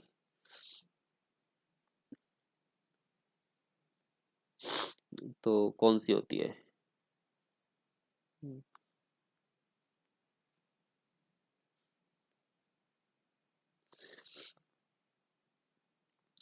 तो ये किसके लिए यूज होती है फिर, भाई नॉइस को मेजर करने के लिए डेसिबल यूज होती है, ठीक है। नॉइस को मेजर करने के लिए डेसिबल यूज होती है, जिसे हम स्मॉल डी और कैपिटल बी से नोट करते हैं। बट डॉप्सन यूनिट नॉइस को मेजर करने के लिए यूज नहीं होती। डॉप्सन यूनिट ओजोन लेयर की थिकनेस को मेजर करने के लिए यूज होती है। It is use to measure the thickness of ozone layer in atmosphere, ठीक है। तो ये मेरा ऑप्शन नंबर सेकंड क्या हो जाएगा, इनकरेक्ट हो जाएगा। और जो चारों के चारों ऑप्शन दे रखे हैं वो क्या दे रखे हैं, बिल्कुल ठीक दे रखे हैं भाई, okay. So next question check करते हैं 139। स्क्वा the giant wood redwood tree, giant redwood tree है, one of the tallest species is associated with. तो भाई टॉलेस्ट स्पीसीज बतानी है, किससे बिलोंग करता है, तो ये करता है जिम्नोस्पर्म से। किससे करता है, जिम्नोस्पर्म से, जिसको आप जो कोस्ट रेडवुड या स्क्वाड्रन जायंट स्क्वोसा बिलोंग करते हैं, जो कॉनिफर फैमिली से बिलोंग करते हैं, ठीक है, तो ये आते हैं जिम्नोस्पर्म के अंदर। Next question number 140। Let us check 140 में क्या दिया गया है। A voltmeter with a resistance of 1800 ohm can be used to measure the potential difference across 200 ohm resistor। Equivalent resistance निकालनी है, ध्यान दो। वोल्टमीटर की रेजिस्टेंस दे रखी है 1800 ओम एंड पोटेंशियल डिफरेंस दे रखा है, अच्छा अच्छा अच्छा अच्छा अच्छा अच्छा, वोल्टमीटर विद रेजिस्टेंस ऑफ इतने is use to measure the, हाँ पोटेंशियल डिफरेंस, एक रेजिस्टेंस दे रखी है मेरे पास, ठीक है। अगर मान लो मेरे पास एक रेजिस्टेंस है ये, ठीक है, मेरे पास रेजिस्टेंस है 200 ओम की, तो मैं इसका वोल्ट मीटर इसके पैरेलल में तो अटैच करूंगा वोल्टेज मेजर करने के लिए, और इस वोल्ट मीटर की रेजिस्टेंस दे रखी है 1800 ओम। तो भाई देखो ये और ये दोनों के दोनों पैरेलल में है, तो पैरेलल में है तो इक्विवेलेंट रेजिस्टेंस निकाल लेते हैं। तो पैरेलल वाला फॉर्मूला लगाएंगे और इक्विवेलेंट रेजिस्टेंस निकाल सकते हैं हम आसानी से। सो पैरेलल वाला फॉर्मूला क्या होता है, 1/R equivalent is equal to 1/RV plus 1/R। देखो वोल्टमीटर की रेजिस्टेंस 1800 ओम दे रखी है, रजिस्टर की 200 ओम दे रखी है, तो वैल्यू पुट करो 1/R equivalent is equal to 1/V RV voltage voltmeter की and 1/R 1/800 plus 1/200 value calculate करोगे तो 180 ओम आएगी। क्या आएगी भाई, 180 ओम आएगी। तो इसके लिए हमारे पास ऑप्शन नंबर फर्स्ट ही राइट हो जाएगा। क्या हो जाएगा, option number first is right answer for question number 140। Next 141। The characteristic texture of Swiss चीज इज ड्यू टू, जो स्वीस चीज का कैरेक्टरिस्टिक टेक्सचर होता है वो किसकी वजह से होता है, क्या लैक्टोबैसिलस की वजह से होता है। जो लैक्टोबैसिलस होता है वो कर्ड और योगर्ट को यूज बनाने के लिए यूज होता है, ठीक है, तो इसके लिए तो नहीं होता। सैक्रोमाइसिस, सैकेरोमाइसिस जो होता है वो ब्रेड और अल्कोहल को बनाने के लिए यूज होता है, एक तरीके का ईस्ट होता है, ठीक है, तो ये भी नहीं होता स्वीस चीज के लिए। नेक्स्ट प्रोपाइनोबैक्टीरियम, हाँ ये होता है स्वीस चीज बनाने के लिए प्रोपाइनोबैक्टीरियम, ठीक है। ये बहुत ही फेमस चीज है और इसके अंदर काफी होल्स होते हैं, और जब होल्स ज्यादा होंगे तो ये प्रोपाइनोबैक्टीरियम क्या करेगा, कार्बन डाइऑक्साइड बहुत सारा रिलीज करेगा वहां से, और इससे बहुत ज्यादा होल हो जाएंगे।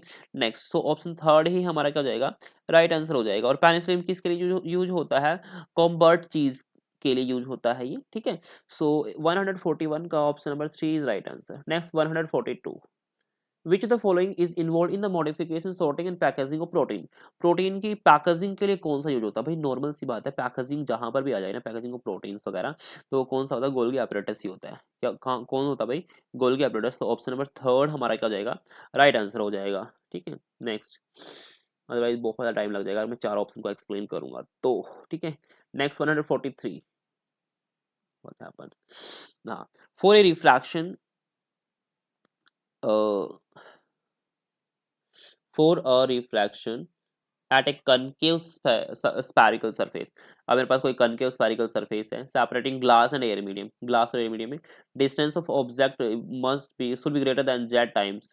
तो जो distance of object है वो z टाइम greater than है किससे, radius of curvature से, ये हमें given है। और इमेज कैसी बनेगी, रियल बनेगी, वैल्यू ऑफ z निकालनी है। इमेज कैसी बनेगी भाई, रियल बनेगी, कैसी बनेगी, रियल बनेगी, बस ये गिवन है और हमें किसकी वैल्यू निकालनी है, जेड की वैल्यू निकालनी है। लेट अस सी, देखो भाई सरफेस कैसी है याद रखना थोड़ा, कनकेव स्फेरिकल सरफेस है, u is greater than Z R given है, और फाइंड आर, आर की वैल्यू मुझे फाइंड आउट करनी है। देखो ग्लास एंड एयर मीडियम के लिए, कनकेव स्फेरिकल सरफेस के लिए और रियल इमेज बनाने के लिए v तो होगी मेरे पास पॉजिटिव, u तो हमेशा ही नेगेटिव होगी, और r भी क्या होगी भाई, नेगेटिव होने वाली है। तो म्यू 1 ग्लास का मुझे पता होना चाहिए 1.5 होता है, म्यू 2 एयर का मैंने मान लिया 1 होता है। तो एक फॉर्मूला होता है कनकेव स्फेरिकल सरफेस के लिए, तो वो होता है μ2/v minus μ1/u is equal to μ2 minus μ1/r। तो वैल्यू पुट कर दो इनकी, और वैल्यू पुट करने के बाद म्यू और आर के अंदर रिलेशनशिप आ जाएगी। जब मैंने वैल्यू पुट की, μ1 की वैल्यू 1 थी, μ2 की वैल्यू 1 थी एयर के लिए 1/v माइनस म्यू1 की वैल्यू ग्लास के लिए 1.5 थी, minus U is equal to minus 1.0 minus 1.5 divide by minus R. तो हम इसे रीअरेंज करेंगे तो मेरे पास ये आ गया भाई, ठीक है, मेरे पास ये वैल्यू आ गई, किसके इक्वल आई, 1/v v के इक्वल आई।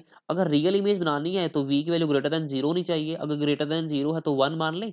तो अगर मैं 1.5 बाई यू को लेफ्ट साइड लेके जाता हूँ तो प्लस हो जाएगा। इट मीन्स टू से जो 0.5 बाई आर है वो बड़ी हो जाएगी किससे, 1.5 यू से, ठीक है, 1 फैक्टर से इंक्रीज हो जाएगा, मतलब बड़ी हो गई। तो हम लिख सकते हैं 0.5 by R is greater than is equal to 1.5 by U. तो मेरे पास वैल्यू आई, तो कैंसिल कर दो इसे, तो 1:3 आ गया। तो 1/r is greater than 3/u, cross multiply करो। तो u is equal to greater than 3r, ये मेरे पास वैल्यू आई। तो वहां पूछा था zr, तो z की वैल्यू कितनी आ गई, 3 आ गई। ठीक है, z की वैल्यू कितनी आ गई भाई, 3 आ गई। तो इस क्वेश्चन के लिए देखते हैं, तो 3 ऑप्शन नंबर 4 में है। कहाँ है भाई, ऑप्शन नंबर 4 में। तो मेरे पास जो आंसर होगा,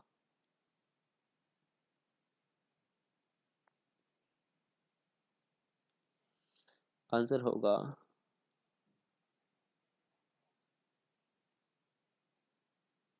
ऑप्शन नंबर 4। ऑप्शन नंबर 4 हमारा क्या हो जाएगा, राइट आंसर हो जाएगा। नेक्स्ट क्वेश्चन 144, देखते हुए 144, ये चेक करते हुए 144 को। Which resistance which substance is used to prevent rusting of iron in galvanization. तो वेरी सिंपल प्रोसेस है यार, ये तो पता होना ही चाहिए। जिंक यूज होता है। 144 का क्या हो जाएगा, जिंक हो जाएगा। ऑप्शन नंबर सेकंड क्या हो जाएगा, राइट आंसर हो जाएगा। 145 देखो भाई, 145, for an object to seen sharply the image must be formed exactly at the location of, कहाँ मिलनी भाई, कहाँ बननी चाहिए इमेज।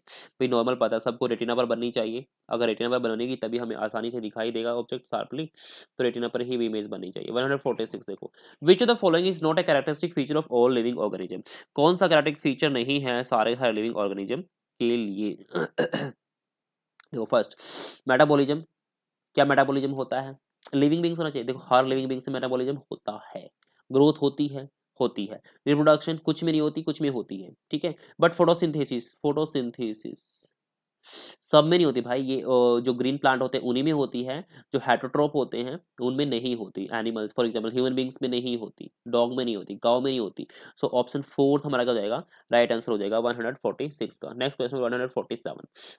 हमें मैच करना है फर्स्ट एंड सेकंड कॉलम को। देखो सोडियम हाइड्रोजन कार्बोनेट, जिसे बेकिंग सोडा बोलते हैं, क्या बोलते हैं, बेकिंग सोडा बोलते हैं, किसके लिए यूज होता है, फंगल इन्फेक्शन के लिए होता है। तो fungal infection option number second में है, ठीक है। मिल्क ऑफ मैग्नीशिया किसके लिए होता है, एंटासिड भाई, ये तो एडिबल बेस है ना, एंटासिड। कैलामाइन सॉल्यूशन किसके लिए यूज होता है भाई, कैलामाइन सॉल्यूशन लगाते हैं हम किसके ऊपर, आर्नस्टिंग। आर्नस्टिंग एस्कॉर्बिक एसिड बॉडी के अंदर छोड़ देती है, तो हम कैलामाइन सॉल्यूशन यूज करते हैं। और स्लेट लाइम करता है एसिडिक सॉइल को, किसके लिए भाई, एसिडिक सॉइल के लिए। तो देखो भाई फर्स्ट का मेरे पास कौन सा था, सेकंड। फर्स्ट का सेकंड किस किस में है, देखो फर्स्ट का सेकंड मेरे पास किस किस में है, फर्स्ट का सेकंड मेरा फर्स्ट में तो नहीं है, ये कट जाएगा, थर्ड में ये कट जाएगा, ठीक है। तो फर्स्ट का सेकंड मेरा सेकंड में है और थर्ड में है। देखो अब सेकंड का थर्ड का किस में, सेकंड का थर्ड। देखो सेकंड का फर्स्ट है सेकंड में, तो ये भी कट गया। तो थर्ड ऑप्शन मेरा क्या हो जाएगा, राइट आंसर हो जाएगा, ठीक है। ऑप्शन नंबर 3 मेरा क्या हो जाएगा, राइट आंसर। क्वेश्चन नंबर 148, 148 के लिए चेक करते हैं। What is the primary role of smooth endoplasmic reticulum. तो प्राइमरी रोल बताना है स्मूथ एंडोप्लाज्मिक रेटिकुलम का, तो उसका रोल होता है लिपिड सिंथेसिस में। लिपिड को सिंथेसाइज करने का काम करती है स्मूथ एंडोप्लाज्मिक रेटिकुलम, ठीक है। नेक्स्ट क्वेश्चन 149, अरे विच of the following type of sedimentary cycle. अब सेडिमेंट्री साइकिल कौन सा टाइप है आपको बताना है। सो इसके अंदर आएगा सल्फर एंड फॉस्फोरस। क्या आएगा भाई, सल्फर एंड फॉस्फोरस। तो यही सेडिमेंट्री साइकिल का शो करते हैं। नेक्स्ट 150 देखो भाई, select the primary consumer from the food chain. देखो प्राइमरी कंज्यूमर बताना है, प्राइमरी कंज्यूमर कौन से होते हैं, जो ग्रीन प्लांट्स को खाते हैं फ्रॉम द फूड चेन में से। देख लेते हैं 150, जू प्लैंक्टन। अब जू प्लैंक्टन क्या करते हैं, फाइटोप्लैंक्टन को खाते हैं, ठीक है, वो प्रोड्यूसर्स होते हैं। जू प्लैंक्टन फाइटोप्लैंक्टन को खाते हैं, प्रोड्यूसर होते हैं। तो ये प्राइमरी कंज्यूमर हुआ। ग्रास होपर, ग्रास होपर किसे खाता है, ग्रास होपर भाई किसे खाता है, ग्रास को खाता है, तो ये भी प्राइमरी कंज्यूमर हुआ। काऊ किसे खाती है, घास को खाती है, ये भी प्राइमरी कंज्यूमर हुआ। तो प्राइमरी कंज्यूमर ही पूछा था इसने, तो ऑप्शन नंबर फर्स्ट क्या हो जाएगा, राइट आंसर हो जाएगा क्वेश्चन नंबर 150 का, ठीक है। ओके गाइस, सो हमने आज की वीडियो में इस एस्टेट के 24 का पेपर सॉल्यूशन कंप्लीट कर लिया है। तो इसमें इतना ही। Okay, keep learning, stay happy.